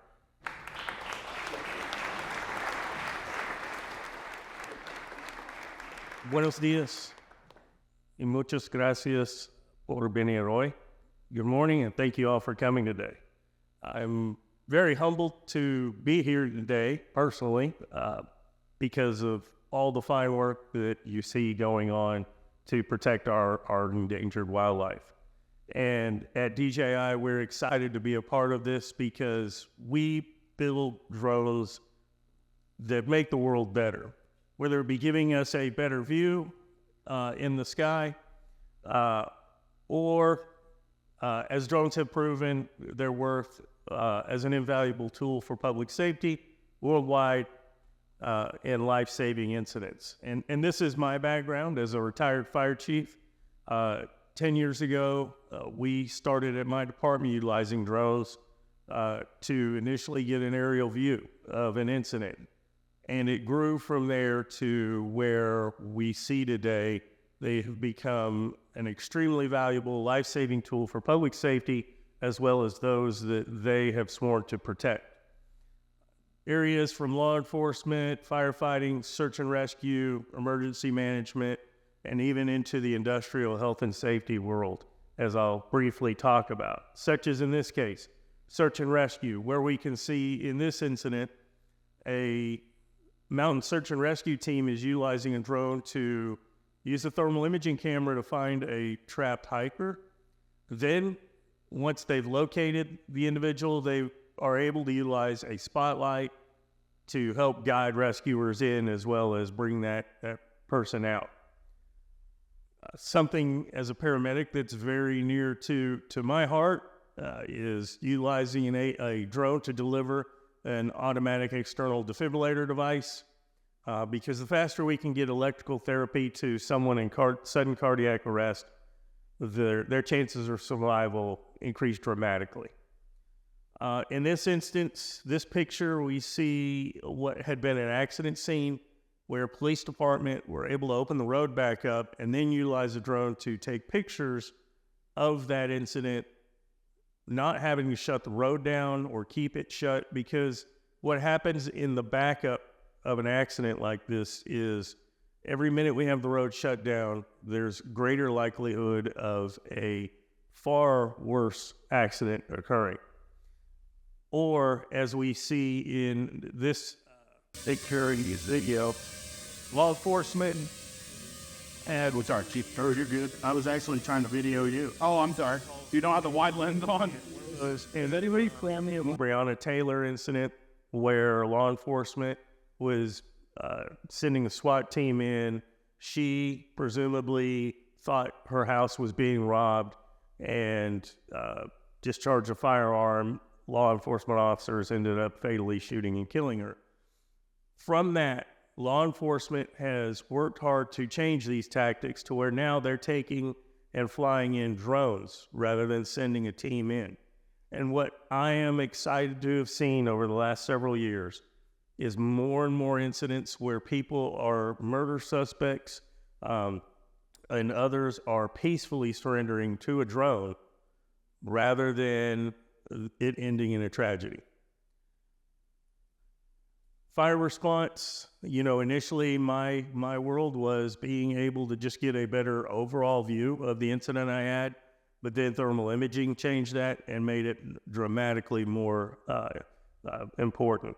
As you can see here, what I would see on the right is just smoke. On the left with a thermal imaging camera, I know the areas I need to contain. Drones aren't a cure-all, and they don't replace research operations, but they do enhance them. And the role of the drone really quickly is to capture that data through the drone itself, the sensors, whether it be, a high megapixel camera or a thermal imaging camera, or we use a flight planning software to capture that data. And then we can put it into processing software if need be, whether that be AI onboard computing, as we've seen in some wildfire events for damage assessment, or analytics software in mapping and surveying. But what our goal here is to make an executive decision to enact on that information. And what we're doing with the drone is we're reducing that time that, as we've seen discussed, the wildlife may not have. And so the faster we can get and analyze that data and make those changes that need to be made is of critical value. So this is where I have been learning so much just myself today and have been excited to see is how our drones are being implemented for research and conservation. Granted, my background has been public safety over several years. The last several years, though, I have been working more and more with wildlife conservation and researchers. And what I talked about earlier in public safety is active rescues, where we know we have taken that drone and utilized it directly to save a life. But what we see here is more of our passive life saving that can lead to direct methods, but And this is anytime we send a robot into an environment that is dangerous for a researcher, or we're able to reduce that interaction and stress on the wildlife. We're able to get that data faster, as we talked about a minute ago, and we may not realize immediately we have broken a chain of events, an accident chain that may have led to injury or death of a human or animal. And as we've talked about, getting to areas that you couldn't access before, increasing the range of being able to locate wildlife, and again, passively look at their habitat, monitor them, measure them, is extremely valuable. And again, reducing the risk or stress of injury to them, as we see in one of Sea Shepherd's videos here with a mother and calves. And again, this is where normally they would have had to get closer by boat to view this interaction between them. Instead, they're able to fly over with a drone, and the animals have no idea that they're there. And it gives you just a sense of what we work towards at DJI is creating these sensors I've talked about. It might be a little difficult to see there, but the zooming in the center of the top left picture, there is a grain silo. But as those pictures progress, you see the ability to zoom in. So at greater range, wildlife conservation, law enforcement are able to observe poachers, observe wildlife, and again, not have that interaction that could be deadly. Here in this case, this is a group called Snotbot that started out flying through as the whale would broach and spray, they would fly through, collect samples, and get better data, they said, without interacting with the animal than they would before. Here, they're able to drop a tracker that uses a suction device without interacting with the animal, and again, reducing that stress. Getting more population counts, as we've seen, being able to assist in that. And then I'm going to leave you with this. This is just came up on Sea Shepherd's Instagram, but it gives a really good perspective of the work that they are doing and how they're able to utilize this technology to improve their work. My name is Quentin. I'm a drone pilot working with Sea Shepherd on board the Seahorse. Sea Shepherd serves the front lines of ocean conservation, defending marine wildlife from illegal fishing and other threats. DJI definitely has some of the best cameras, good quality and durability, and flight durations have dramatically increased since when I started 8 years ago. That is very important for us to stay in the air longer, as some marine animals go underwater for some time, and the drones can fly in wind speed exceeding 10 meters per second, which is great because flying at sea is always windy. And I enjoy of the fact that we can enable discrete mode, which makes the user actually switch off all the lights on the drone, which make it basically stealth, so that the illegal fishermen cannot see the drone at nighttime, which makes it even better for me. The high definition imagery from afar, where I can sit safely on the boat and go look at illegal fishing, and also with the Mavic 3 thermal and the Matrice 30 thermal drone, where we can actually zoom in with the thermal camera and actually get good quality of that as well. And this allows us to save marine life and do our conservation that we are out here to do. So let me just end here. For those that would like to reach out to me, here is my email address. And I want to say thank you so much to the Sea Shepherd organization, to the researchers and crews at Sea Shepherd, as well as the Mexican Navy for their work to do such wonderful work to preserve our wildlife. And thank you so much for everything you do.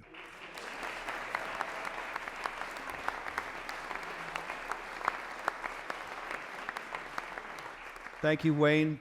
And good morning, everyone. My name is Roger Fisk. I'm the Executive Director of Sea Shepherd Conservation Society. I just wanted to do a little bit of housekeeping because we have people joining us from about 15 countries and 25 states. So I want to say hello, good morning, good afternoon, good evening, wherever that might apply to everyone watching from around the world. The work that you're hearing about is entirely donation driven, and we have a matching gift challenge going right now. And every dollar up to $150,000 is going to be matched. And to give you a sense of what that can mean, you heard Dr. Taylor and any number of my colleagues talk about pulling nets out of the upper Gulf of California, these silent killers that can drift around and continue to kill marine wildlife for months and sometimes even years. We right now are going to be tripling the net pulling capacity of our ship, the Seahorse, in the upper Gulf of California. And that is going to cost $150,000. So if we match our goal with the matching gift challenge, we can get that crane and we can triple our net pulling capacity and pull those deadly nets out of the ocean. We're going to pivot now and look forward a little bit. We're going to hear about a new campaign, and then we're also going to hear about a new ship. So Julian, whom we've already met, our Mexico country director, is going to come back up and talk about a campaign that's literally in its infancy. It's only days old, but we're really excited about it. And then our director of ship operations, Captain Octavio Carranza, is going to join us and walk you through the newest addition to our fleet, which is the Bob Barker. So first, let me bring Julian back up to the stage to talk about our brand new campaign off the Yucatan Peninsula. Julian.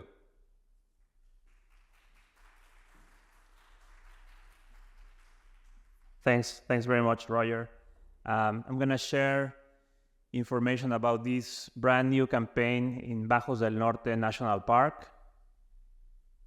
And Pritam, feel free to interrupt and add comments because we are very excited about this new campaign. So Bajos del Norte is a brand new national park established by executive action or decree in Mexico, Decreto, in January 8, 2024. It's located in the Gulf of Mexico off the Yucatan Peninsula. It's 240 kilometers from Progreso, Yucatan. And it is quite big. It's 1.3, that's an error. It's 1.3 thousand hectares. It is one of the main spawning areas for groupers in the Gulf of Mexico and has been identified also as a reproductive aggregation site for various species. It's important to say that CONAMP is also very proud of this achievement, and they are also very proud that there is broad community support for this new natural protected area. So the community and fishers are involved and active in also protecting this area and obviously the future of the species they fish for. So CONAMP and invited Sea Shepherd Conservation Society to launch this campaign in June. Due to bad weather, we are now at the port of Progreso again, but we were able to be there for 2 weeks. We collected data. We were able to spot fishing. The mission was involved not only staff from CONAMP, but also CONAPESCA and obviously SEMAR. So the Mexican agencies were on our ship, on the Bob Barker, as you see, our new ship. This campaign, for now, it was 2 weeks, and it was quite successful. The area, as I said, is pretty large, but we were able to do some good monitoring and touring of the area. So there it says the first phase was completed just a couple of days ago. Key activities were reconnaissance tours to gather general data of the reefs. I should say that in that national park, there is the second largest reef in the Gulf of Mexico. It's called Alacranes, or Scorpions Reef. And so the issues in that area are basically two: illegal fishing and also destruction of the coral reefs. So our work together with the Mexican government is to monitor that illegal fishing and also make sure that no vessels or boats are damaging the Scorpion's Reef. And there's the list of agencies that are taking part in this mission that we wish to be a permanent one. And that's it for now. Pritam, would you like to add something about?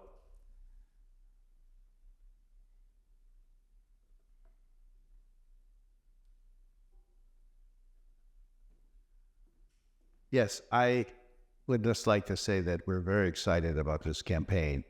We think that this is an extraordinary place. If you go on Google Maps or Google Earth and you look at it, you just see this.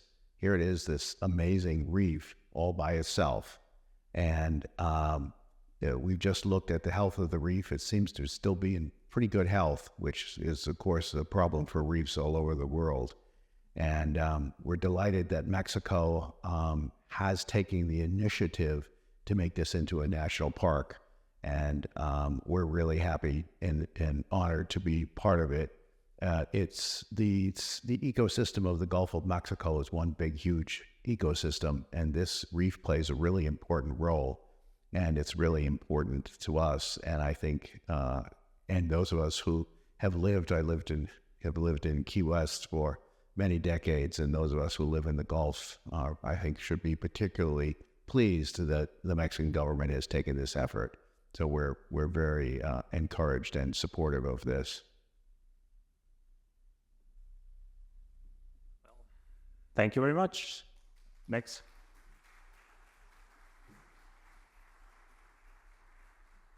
Thank you, Pritam. Thank you, Julian. If we could bring Octavio now up, who's going to be joining us live from Mexico. I think one of the single words that sets Sea Shepherd apart from many other NGOs is ships. And I think it's always helpful for people to understand what we talk about when we talk about our ships. And so Octavio has been with us for quite a while. I believe he goes back to Operation Milagro 2. But he is our director of ship operations. He's largely in charge of, how we look at campaigns, match the needs of those campaigns up with specific boats, go out and find them, refit them, etc., for the missions that we need to send them on. So with that, Captain Carranza, thank you so much for joining us live from Mexico. And you're going to share a little bit about our new ship, the Bob Barker, with the guests. And the floor is yours. Thank you, Roger, and thank you, Julian and Pritam. Yes, a little bit of a spoiler alert. You guys already saw our new vessel, the Bob Barker. But my name is Octavio, or Captain Carranza, and I'm the ship operations director. I'm very happy to be here, and I'm very happy to announce the fact that we have a new vessel. The new vessel is as mentioned, is called the Bob Barker.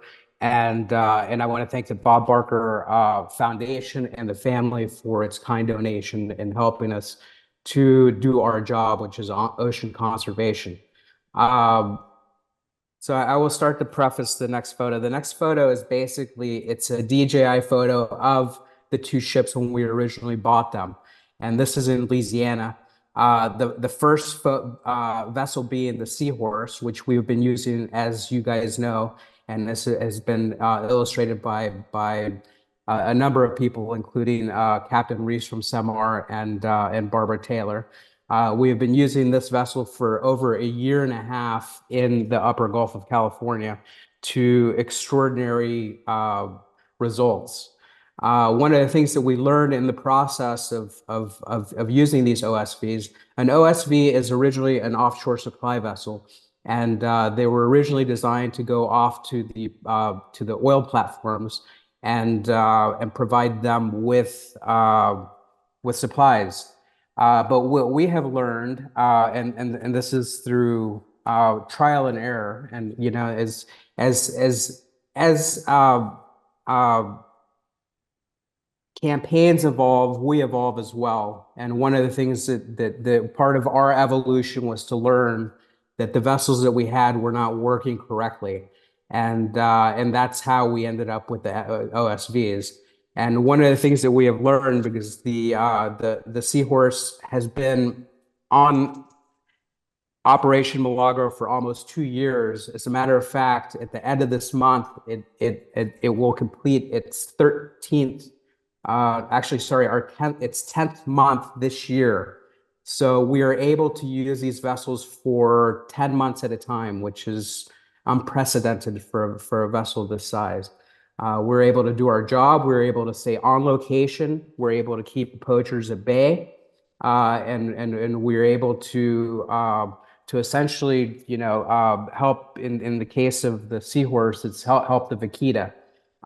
So that's been an important lesson for us because it allows us to do our job more efficiently by using technology. So what we have done is we have refit these vessels with technology and using a very simple structure.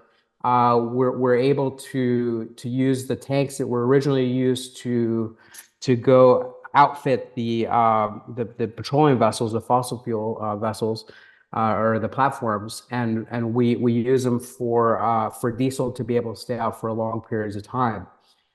This has proven quite effective for us because it keeps our vessels in the environment for, like I said, up to 10 months at a time, which is a long time for a vessel. And the other thing that I like about these vessels, let's go to the next. Right here, you can see the other thing I like about these vessels is simplicity of these vessels. We have fitted these. This is the Bob Barker, and we have already fitted it with a 3-ton crane, which is 3 times the size of the crane that we have on the Seahorse. We would like to also refit the Seahorse with a similar crane, and that's for the extraction of nets with Semar. Semar has we work together very, very closely with Semar. Hello to Captain Ruiz, and thank you for your presentation. It was good to see you. And as you can see here on the left side of the screen, we have Navy ribs, which are rigid bottom inflatable vessels that can be used for other operations as well. So we are fitting these boats for ocean conservation at the highest level, and that's something that we couldn't say a couple of years ago. So I think it's important to take into consideration that as an organization evolves, so do its ships, and ocean conservation is something that because I've been out there, and once you get about 50 miles offshore, there's nothing out there. So it's very important to have these vessels out there. It's very important to grow our fleet even more in order to have the right tools to do our job. And part again of our job is to use technology. And thank you, Wayne from DGI. I'm very excited about this new collaboration that we have with Wayne. That original photo of the Seahorse and the Bob Barker, what we're taking with the DJI Mini Pro. I know it's a little guy, but it's still did the job.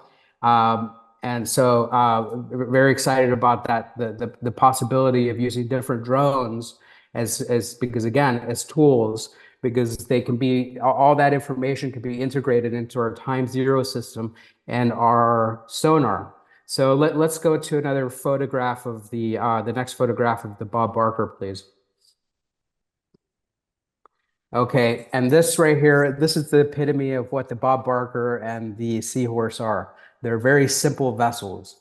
They are vessels that that we can use, but one of the most important things, and the most important thing, is the technology that we use. On the Bob Barker, we will install a WASP sonar, which is able to take the telemetry of the ocean bottom. Julian was kind enough to go over the current campaign that the Bob Barker's on, that we did last minute. And for that, we're doing some some research on diving. And so, but in the case of the Bob, once it's completely refit, we will actually be able to map out the the ocean floor. We're going to be able to map out the bottom floor, and it's going to communicate with our time zero software system that integrates all that integrates with the cameras that we have on top, including hopefully some infrared cameras and also using the DJI drones. So again, this is using technology for the advancement of ocean conservation, something that wasn't possible before. It was great to have offshore vessels, but if you don't have the technology to process this information, number one, our scientists don't know what's going on. As Barbara said in her presentation, she could see basically exactly where the boat was at every point in time during and this is not just during the Vaquita survey, but this is 24 hours a day, 7 days a week, 10 months out of the year. The other 2 months, obviously, the boat needs some maintenance, and we send another ship to the location to make sure that we are covered there. So I think it's very important to have this technology. So scientists like Barbara and our scientists, we have 2 scientists on board at all times. Next slide, please. We have 2 scientists on board at all times, and look at this platform. This is actually looking aft or towards the back of the vessel. This is in Louisiana, and basically the scientists can basically have this huge platform that they have their own the processing computer station, and every single day they're able to report exactly what they see in collaboration with the different departments. The departments being the science department, the media department, the bridge department. And so it's very important that we have these, our entire team, because ocean conservation is not just about vessels. It's about passion, and it's about people, and it's about the ability for everybody to do their job. So I think that that the Bob Barker is the perfect vessel for us at this specific point in time. Let's see, next slide, please.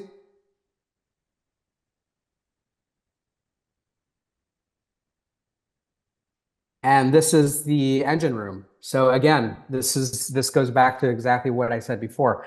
Simplicity. We have 2 Caterpillar 3805s. I know too much information, but we have a simple engine room. We have 2 generators. We have a water maker that we put on for autonomy, so this vessel can stay out for long periods of time and make water.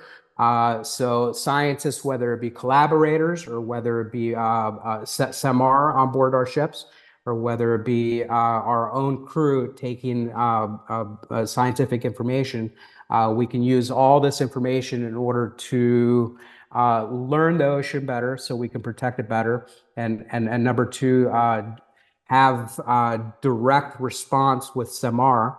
We're gonna eventually announce a new campaign with this ship. So with more ships means more campaigns, and with more campaigns means more ocean conservation. So I just want to thank you guys for your time and allowing me to give you a quick tour of our little big ship, our OSV, the Bob Barker. And thanks again to the Bob Barker Foundation for the donation.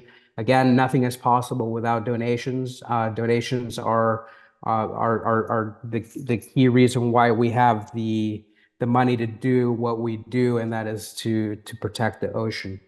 So thank you very much, and I will pass the baton over to the next person. Thank you, Captain. And thank you so much for sharing that. 2 little bits of housekeeping. We have over 65 members of our direct action crew streaming in from all around the world, and we want to give a special shout out to them. Our direct action crew is our monthly giving program, and it's an incredibly valuable and dependable source of revenue for us so that we can project on into next year and the year after that, with knowing that we have that strong base of support. And if you have not visited the Nana table over here, I really suggest that you do. This is one of our first corporate partnerships in Mexico. It's plant-based cosmetics. And they were kind enough to actually visit the seahorse and bring samples to the crew out on our campaign. So Nana, thank you so much for being here. We really appreciate the partnership. We're going to look now across the Atlantic Ocean. We have two campaigns that we do in partnership with Sea Shepherd Global. One is the Stop the Grin campaign, which you'll hear about in a moment. But the other took place earlier this year and is something we'll be coming back to again and again in Antarctica, where Sea Shepherd Conservation Society staff joined with Sea Shepherd Global to defend and bring awareness to the depletion of the krill stock in Antarctica. And my colleague Nina Young, our Director of International Affairs, is going to give you a tiny bit of context and introduce a 6-minute video that came from the work that we did together in January and February. So Nina.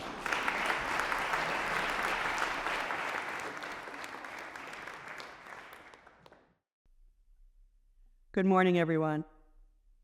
As Roger said, this is a cooperative effort between Sea Shepherd Conservation Society and Sea Shepherd Global. What we're facing is in the Antarctic is a rapid warming of the Western Antarctic Peninsula over the past 50 years that has resulted in a decrease in seasonal sea ice and a nearshore concentration and reduction of krill populations. Around that Antarctic Peninsula, krill are a key food source for fishes, seabirds, marine mammals. But because of the concentration of the krill distribution, the krill fishery now significantly overlaps those krill populations and the animals that rely on them for food. So what we're seeing now is that fishing in the Southern Ocean for krill, even at low levels, can affect the reproduction of humpback whales and penguins, and also that depend on krill for their livelihood and for literally their survival. So what Sea Shepherd Global and Sea Shepherd Conservation Society is doing is they're documenting this overlap of these feeding humpback whales and fin whales with this krill fishery and the Southern Ocean.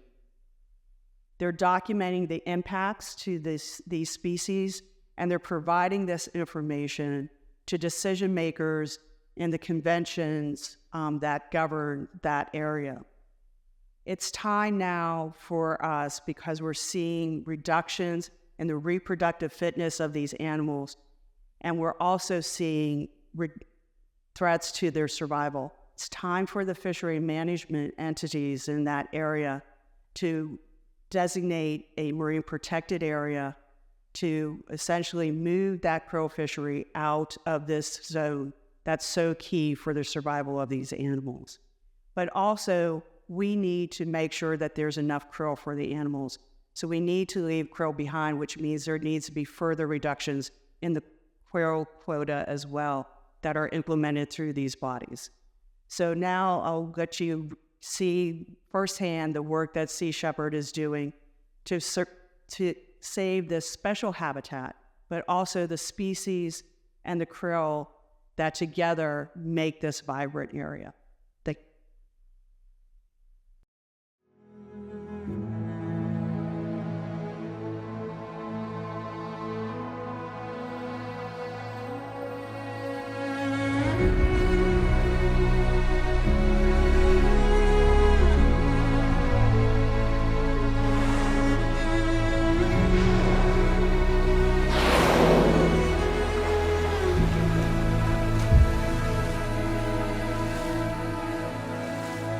The extraordinary continent of Antarctica is a place of great beauty and is home to a variety of species, many of which are not found anywhere else on Earth.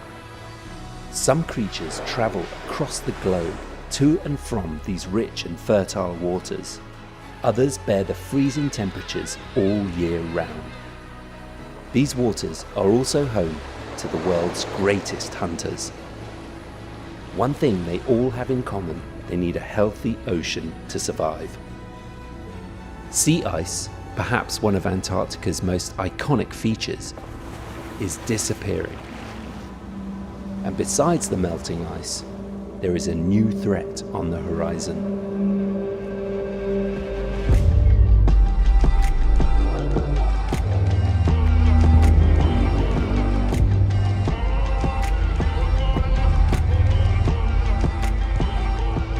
Giant floating factories operate around the clock, targeting a species that have survived in this area since dinosaurs roamed the Earth. A food source to all life in Antarctica: krill.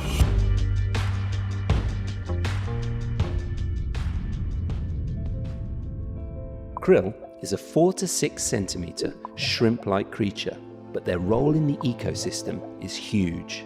A single krill trawler has the catch equivalent of 150 humpback whales per day. They are taken from Antarctica for a number of products. Primarily, they are used as fish feed, turning the flesh of farmed salmon pink. Krill provide around 96% of the caloric intake of all mammals and seabirds in Antarctica.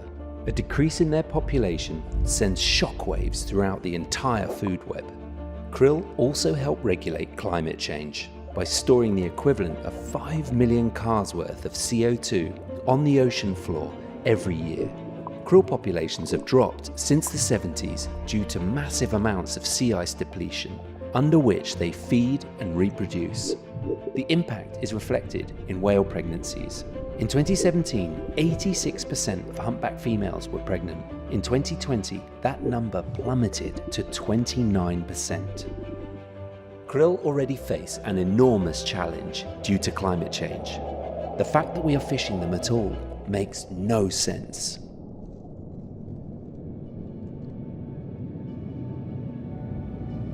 We've just arrived at Coronation Island. It's a relatively small island off the coast of Antarctica, but it's a really important feeding ground for whales and penguins.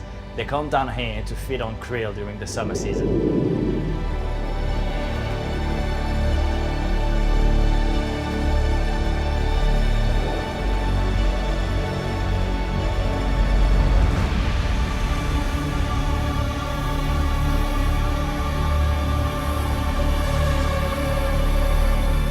We look around us, we found 8 krill fishing vessels plowing through pods of whale.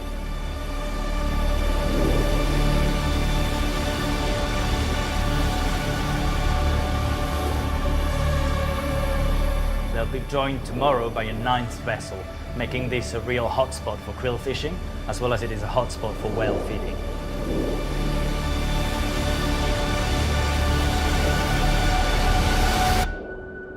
The industrial scale operation that is krill fishing really does not have a place down here. This is the primary feeding grounds of whales and penguins. In 2023, Sea Shepherd came down to the region to expose the krill fishing fleet for the first time. The campaign was a huge success. Our media coverage went global, exposing the krill fishing vessel plowing directly through pods of whales. Our success last year influenced the Cabinet decision to reject the increase of krill quota for this year. This year, once again, we are with the krill fishing fleet, exposing them trawling through pods of whales and supporting the case for more marine protected area in the region. Right now we are launching our small boat, our media team is skating up, and we're going to go close up to the vessel to expose their destructive practices. Bridge deck. Deck, go ahead. Bridge deck, permission to launch Don Quixote? Yes, deck, you have green light to put Don Quixote in the water. Ready? Ready!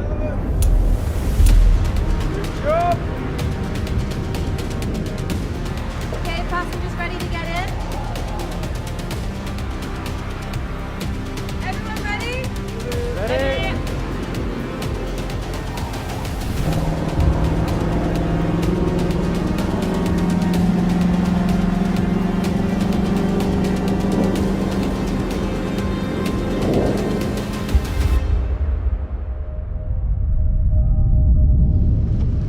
The concentration of wildlife down here is amazing. It's a lot more than everything we see everywhere else. It is absolutely horrendous to see such destructive activity happening down here. Those 9 vessels around us today would catch as much krill as 1,350 whales would eat in one day. This vessel, the Singh High, is a brand new vessel. It is the first time it comes down here to catch krill. And this really tells us that the fleet has been expanding in order to catch more krill, where the reality is that we need to catch less krill, if not at all. This industry claims that they are fishing sustainably, that they are doing everything they can to minimize their impact on the wildlife around here. But scientists paint a fairly different picture. They have found a correlation between the krill industry and the decreasing amount of humpback and fin whale pregnancies. Every year there's only a few months that the whales have time to feed on krill, to get strong, to get healthy, to do their long migration routes. And they need to feed in an area with a concentration of krill. And they can't do that anymore because of those ships.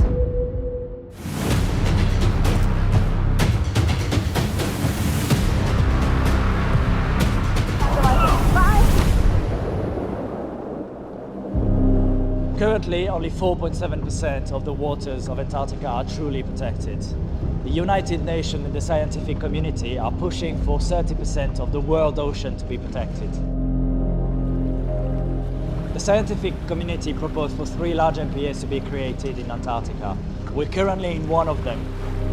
Marine protected areas, like national parks on land, allow for the right of nature to take precedence over the financial interests of greedy corporations.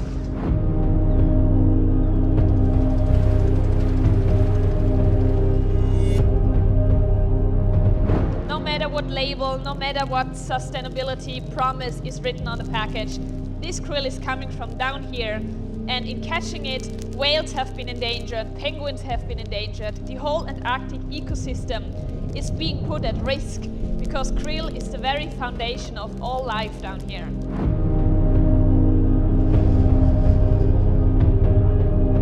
This summer, the governing body of Antarctica that is overseeing the krill fishery will meet up and decide if they will turn some of those areas here into marine protected areas.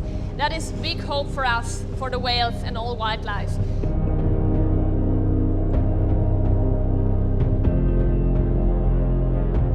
Sea Shepherd has long since made a promise to always protect Antarctica and its wildlife until the whales, the seals, the fish, the krill, the penguins have their home where they cannot be killed or mistreated. We will always fight for Antarctica.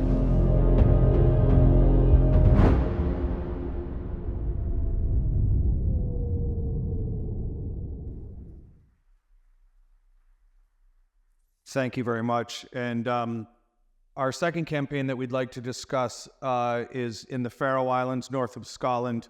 It is called the Stop the Grin Coalition. Our campaign leader is here now, Valentina Crast. And Valentina, you have the floor. And Jay, she'll need the clicker too. So it's a great pleasure for me to speak to you today. It's an opportunity for us to expand our sources of allies and supporters of the work and wait. Okay. Oh, there you go. Better? My name is Valentina, and 12 years ago, I joined Sea Shepherd as a Danish volunteer in Japan, opposing the killing of dolphins in a famous cove in a small town called Taiji. So I had to travel across the world before learning about the dolphin killings that were happening in my own country, my own Commonwealth. For obvious reasons, I then turned my attention to this cruelty, and I have since then been fortunate enough to dedicate myself completely to this cause in different ways over the last 10 years. Today, I lead the on-ground effort of our crew in the Faroe Islands, and I also represent Sea Shepherd in the coalition that I will speak more to you about a little bit. For those of you unfamiliar with what the Grind is, it can be summarized as cultural and traditional whaling, killing of slaughter and dolphins and pilot whales in the Faroe Islands. So it can happen at any time of the year, as long as the conditions, weather and lighting are present for a drive hunt to be initiated. This means that the hunts usually happen between May and September every year. Around 1,000 dolphins and pilot whales get killed every year. This activity goes back centuries, but while it used to be an essential food source for the remote North Atlantic island community, today there is no need. The Faroe Islands is one of the richest communities in the world, well connected with the global community as an influential trading partner, fully modernized and privileged, making these hunts stand out as not only extremely violent and cruel, but also wasteful and disrespectful to nature. This has been Sea Shepherd's stand for years and continue to be today.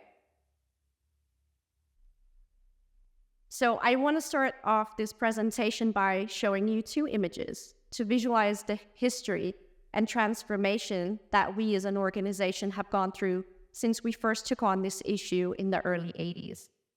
I think it's safe to say that Sea Shepherd, the time has not been standing still for Sea Shepherd in those years. The first image is from the early 90s, and these are volunteers based on ships. And the image next to it, to the right, are the crew today. While our commitment to the pilot whales and dolphins remain as strong and focused as ever, we have literally moved ourselves from being intruding strangers by boats declaring our differences with aggression to insisting on inserting ourselves into the community and creating the chance for change that we know is possible, not against the community, but with the community. The latter cannot be done with aggression or hostility. It requires a certain amount of respect, kindness, and an invitation to communicate with those who can actually drive the change, which is the local community. The guiding principle of our work today is to keep the international pressure meaningful, but also prioritize all opportunities for local networking. The balance of these two essential strategic efforts are absolutely key in progressing towards a local anti-whaling Faroese presence on the Faroe Islands. So while we have been extremely effectful and successful in Sea Shepherd in creating this international awareness and outrage, we have not been as successful in finding Faroese voices who could speak for the pilot whales and dolphins themselves. They are there on the islands, and we're set on creating the right circumstances for them to take ownership and take part in ending this cruel practice. And you might wonder why Sea Shepherd has taken on this approach when we're known for aggressive non-violence direct action. But the reason is that whaling in the Faroe Islands is legal under Faroese law, and the legality is acknowledged by international bodies like the EU. The Faroes have not signed any conventions protecting whales and dolphins, and the Danish government does not have a say in the matter.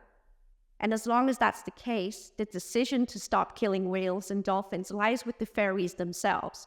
And rather than keep on rejecting these facts, we have to accept them and work and adjust our work accordingly. Speaking of time passing, looking closer at the statistics of the last 43 years of whaling in the Faroe Islands, we see a slow decline in hunts being called and whales being slaughtered, but it's not very meaningful. While it's common to hear whalers complain about the lack of contributors to the drive hunts and the slaughters, it doesn't really translate into anything meaningful or a positive sign that whales are being spared. As we saw in 2021, when 1,428 white-sided dolphins were killed in just one day. With the modern equipment being used in the Grin today, it takes less participants to kill a far larger number of pilot whales than it did in the past.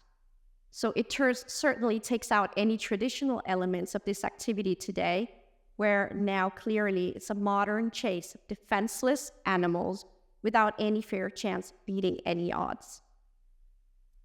What this graph does not tell you is that there is a significant decline in the numbers of Faroese citizens that consume whale meat.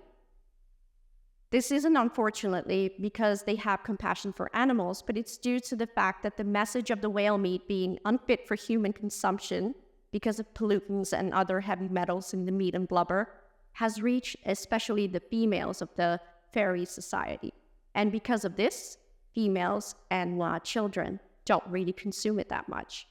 A rough estimate today is about half the population consume whale meat on a regular basis. So while consumption has gone down, the killings have not. This clearly exposes the argument of Faroese whale hunting being based on sustenance to be false.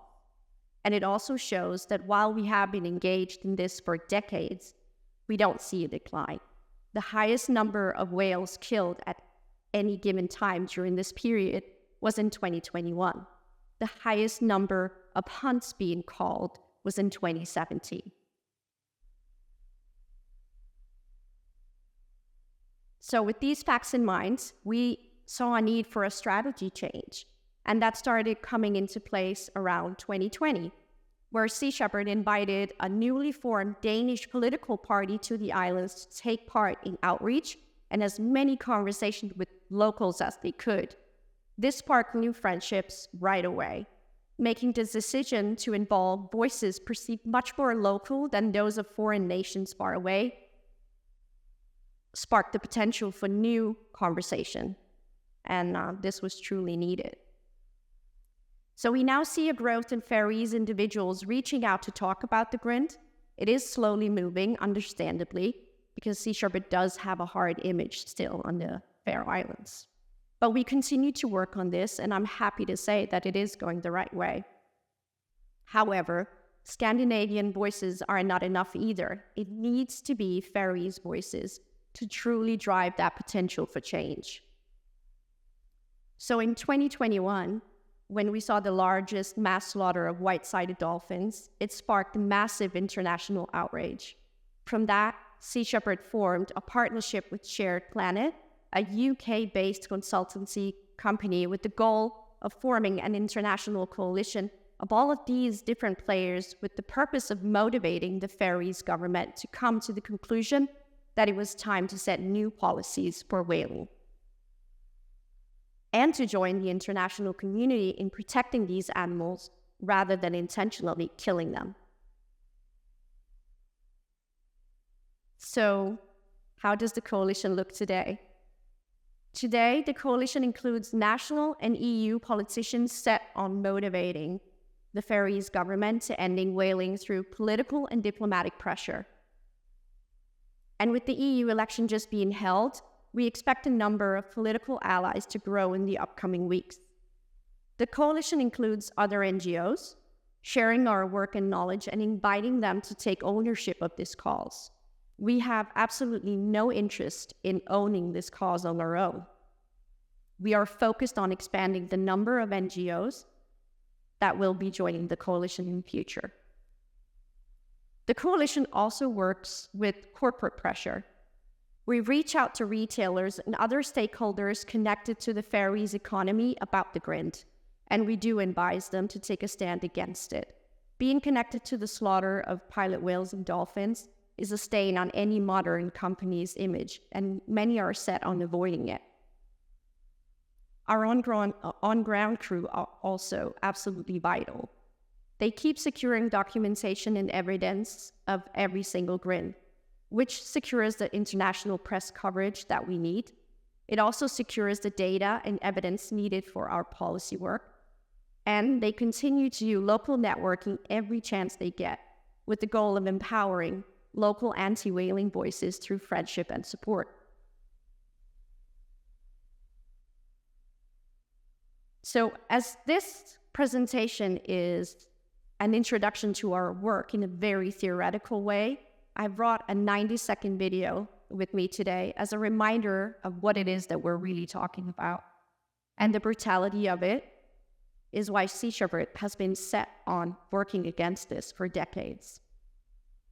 The images are very brutal, and if you choose to look away to spare yourself the experience, you should do so. So I'm warning you in advance. But we do, however, need to have an honest conversation about what's going on. We need to have that conversation with policymakers in the Faroes, but also international policymakers. So showing the truth is actually quite necessary, and we're doing that today. I'll give you a chance to look away before I start the video. Damon, could you start the video, please? And Another traditional Faroese slaughter of pilot whales leaves 138 dead and others injured and disoriented. It is the most brutal and careless hunt witnessed in decades. Using power boats, whalers drive 200 whales to a kill beach at Vanesund, where the local community gathers for an easy kill in shallow water. The whales spend their final moments dragged by blowhole across rock and gravel before their spinal cords are severed and throats slit. Confused, bloodied, and traumatized, the surviving whales search for their family. They remain all night as the young, adult, and pregnant are butchered on land. Sea Shepherd efforts to assist a beached whale are met with hostility. This whale suffers the same fate as the others. On average, a pilot whale yields 400 kilograms or 880 pounds of meat. Even if it were safe and ethical to eat, local consumption of the 55,000 kilograms or 121,000 pounds from this kill alone is impossible. This is not a food source, it is a sport kill. While embracing the modern world, many Faroese still hold fast to this culture and unsettling tradition known as the Grinded Drop.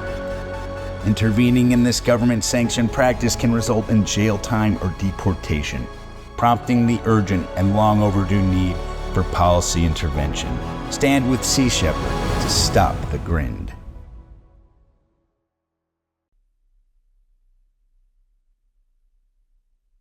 So yeah, that's the truth of it. This is what the crew document 5 months every year. We send them because if we're not there, these things will not come forward. They are hidden in small clips from whalers documenting their sports, but no one is looking at it critically and deciding to document and secure evidence for this work to be put forward to policymakers who will then put in the effort of ending this. The entire planet is working on how to protect our natural resources and the wild animals that we have left on this planet. For this to continue is mad.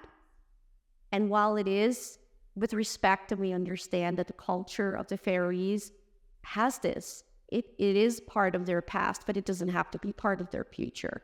And that's the conversation we're set on having. So going forward, Sea Shepherd will continue to secure the documentation needed for the coalition to work through all possible channels to bring about that change.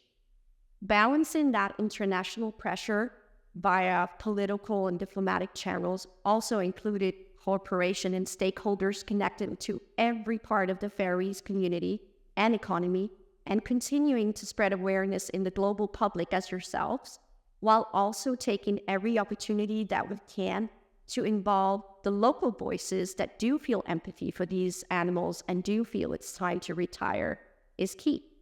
So it's a marathon. It's not a sprint. We've been doing it for 4 decades and will continue to do so. But this is the only way forward to motivate those in power to ending this brutality. And we invite everyone to contribute in any way they can, and we hope that you will. Thank you.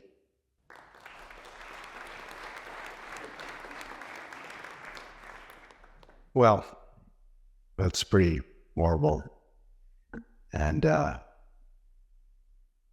let's just hope and pray that one of these days that it stops. But we'll continue our efforts however we can contribute to that. I want to, now that we're coming to the end, I want to thank all of the captains and crews on all of our ships, first and foremost, because they're out there every day. And that's the work, the hard work, like up at the Grind taking these photos, or every day out at sea to protect the Vaquita, etc. And our campaign staff and our entire staff of Sea Shepherd, because it's not just the ships, there's so many people who make this possible. I want to thank Dr. Taylor. I want to thank Ambassador Moctezuma, everyone who came here from the Mexican Embassy, everyone from Samar, Wayne Baker with DJI Drones, and so many others on our staff. And I particularly want to thank Valentina for coming all the way here to do this presentation. And maybe number one, I want to thank all the Sea Shepherd supporters wherever they are, for making this possible, because Sea Shepherd is unique and we have a 45-year history and we have an enormous ecosystem of people who support us. And, you know, I don't want to sound like public radio, where we constantly are asking for donations, but really that makes it possible. Valentina can do her work, because people can do the work of Sea Shepherd, we can do the Vaquita work, etc., because you actually help us, and thank you very much. We have, I think Roger just told me, over 50 people from 15 countries joining us today, and many states, over 25 states, so thanks for joining us. It gives me great pleasure here to introduce to you our closing speaker, which is former Secretary of State John Kerry and former climate czar. Reaching back to the very first Earth Day in 1970, John Kerry has made the environment a central pillar of his 5-decade public career, which has stretched from being a prosecutor in Massachusetts to chairing the U.S. Senate Foreign Relations Committee, serving as the country's Secretary of State for 10 years, and recently as President's Special Envoy for Climate Change. And most important of all, just being a really good, decent human being, which we need more of. So thank you. Please join me in welcoming John Kerry. Thank you, Pritam Singh, for the chance to be with you today, and thanks to everyone at Sea Shepherd for a remarkable effort and an incredible partnership with Mexico.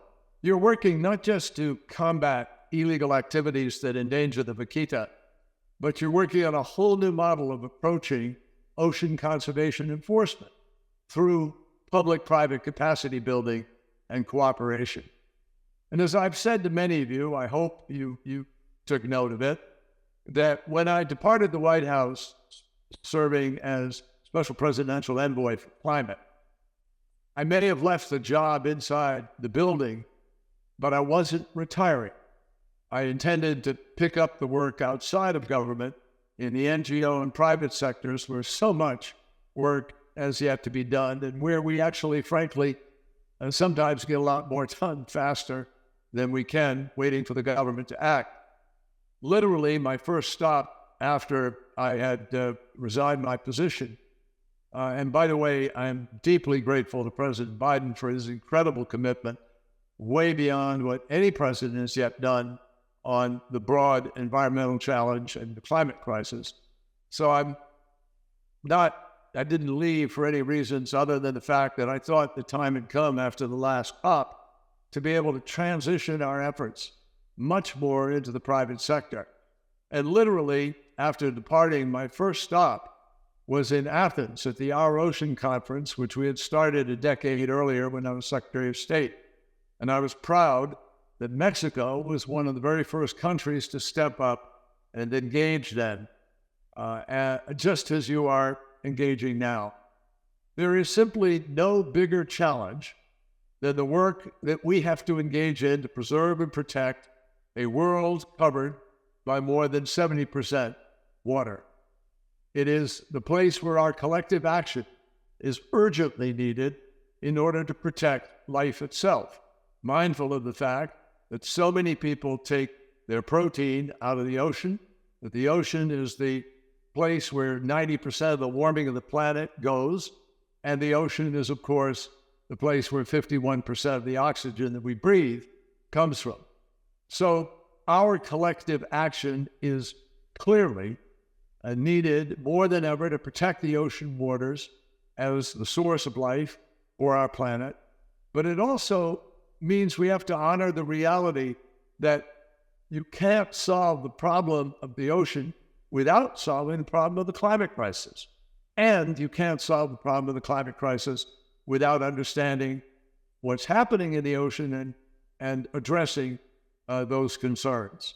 So the greenhouse gas pollution that comes from human beings deciding that's the way we're going to heat our homes, light our buildings, propel our vehicles by burning fossil fuel. The fact is that the greenhouse gas pollution that comes from that burning kills and destroys.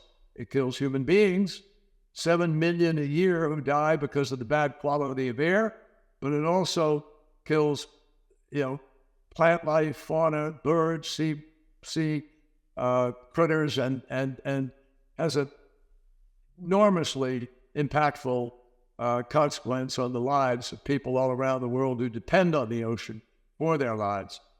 Hand in hand with that work stream is the fact that we need an all-hands-on-deck approach if we are going to be able to save the threatened waters and species, because we all know that money gets in the way, vested interests who want to continue the practices where they draw a big profit today get in the way, and also, unfortunately, government itself, which can move slowly at times, particularly trying to build consensus in order to move, is also an enormous challenge. So a decade ago, and 2,100 pledges, which have come through the Oceans Conference ago, pledges that are valued, by the way, at about $128 billion worth of either cash or in-kind efforts. So in Greece, there was an additional over 11.3 billion worth of new commitments that were made. I think we all have to be humble enough to realize that in a race against time itself, even our current ambition, as committed as every one of you are, even our current ambition is not yet enough to be able to meet the targets we've set of limiting the Earth's temperature increase at 1.5 degrees. So there is no time to rest when more than 60% of the coral reefs that host over 25% of marine life are threatened. 90% scheduled to be in danger by 2030 if we don't do a better job. There's also no time to rest when up to 1/3 of the seafood that we import is illegally harvested. And there's no time to rest when less than 3% of the world's oceans, despite all the marine protected areas, less than 3% are actually protected. And of course, there is no time to rest when the scientists tell us that our actions in this decade are what will shape our ability to be able to stop the collapse of the oceans and prevent the very worst of the global climate crisis. So today, I just want to focus quickly on the challenge that has shaped your partnership: illegal fishing, endangered species, and the work to make protection a reality. When I was Secretary of State, I had the privilege of working closely with colleagues in nations, including Mexico, in order to address the destructive nature of illegal, unreported, unregulated fishing across our ocean and our communities. And we all know that international efforts to stem the tide of IUU, despite all of our best intentions and all of the promises, is simply not enough. Global demand for fish is outpacing global caretaking of stocks and enforcement of the law. Put quite simply, there is just too much money chasing too few fish. And the global demand for that is outpacing the ability of law enforcement, and the combination of greenhouse gas emissions, the warming of the ocean, and the illegal fishing is creating increased global pressures on global fisheries, and altogether, that adds up to making a mockery of sustainability. Every country in the world needs to do more faster. Not a developed or developing divide here, folks. And diplomatically, we have to do more regulatory. We have to do more with the support of communities and NGOs alike. We need to bring countries together in order to stem the tide. And I know that's what you all are working at doing. When I began our Oceans Conference, I was working with Leonardo DiCaprio and Sea Shepherd to save the Vaquita. A lot of people were telling us, hey, you guys are blowing in the wind here. You're just not going to be able to get this done. But guess what? The model that you're proving every day, particularly collaboration, capacity building, actually proves it can be done. It's a matter of willpower, not capacity. You are demonstrating already that governments and NGOs can create a model for collaborating on transnational challenges that puts vessels on the water in time to find the deadly illegal nets in protected zones and to confront illegality before it's too late. And also, particularly obviously, to not let people act with impunity, to be able to capture and enforce and make sure people understand there is a penalty to be paid for this breach of trust.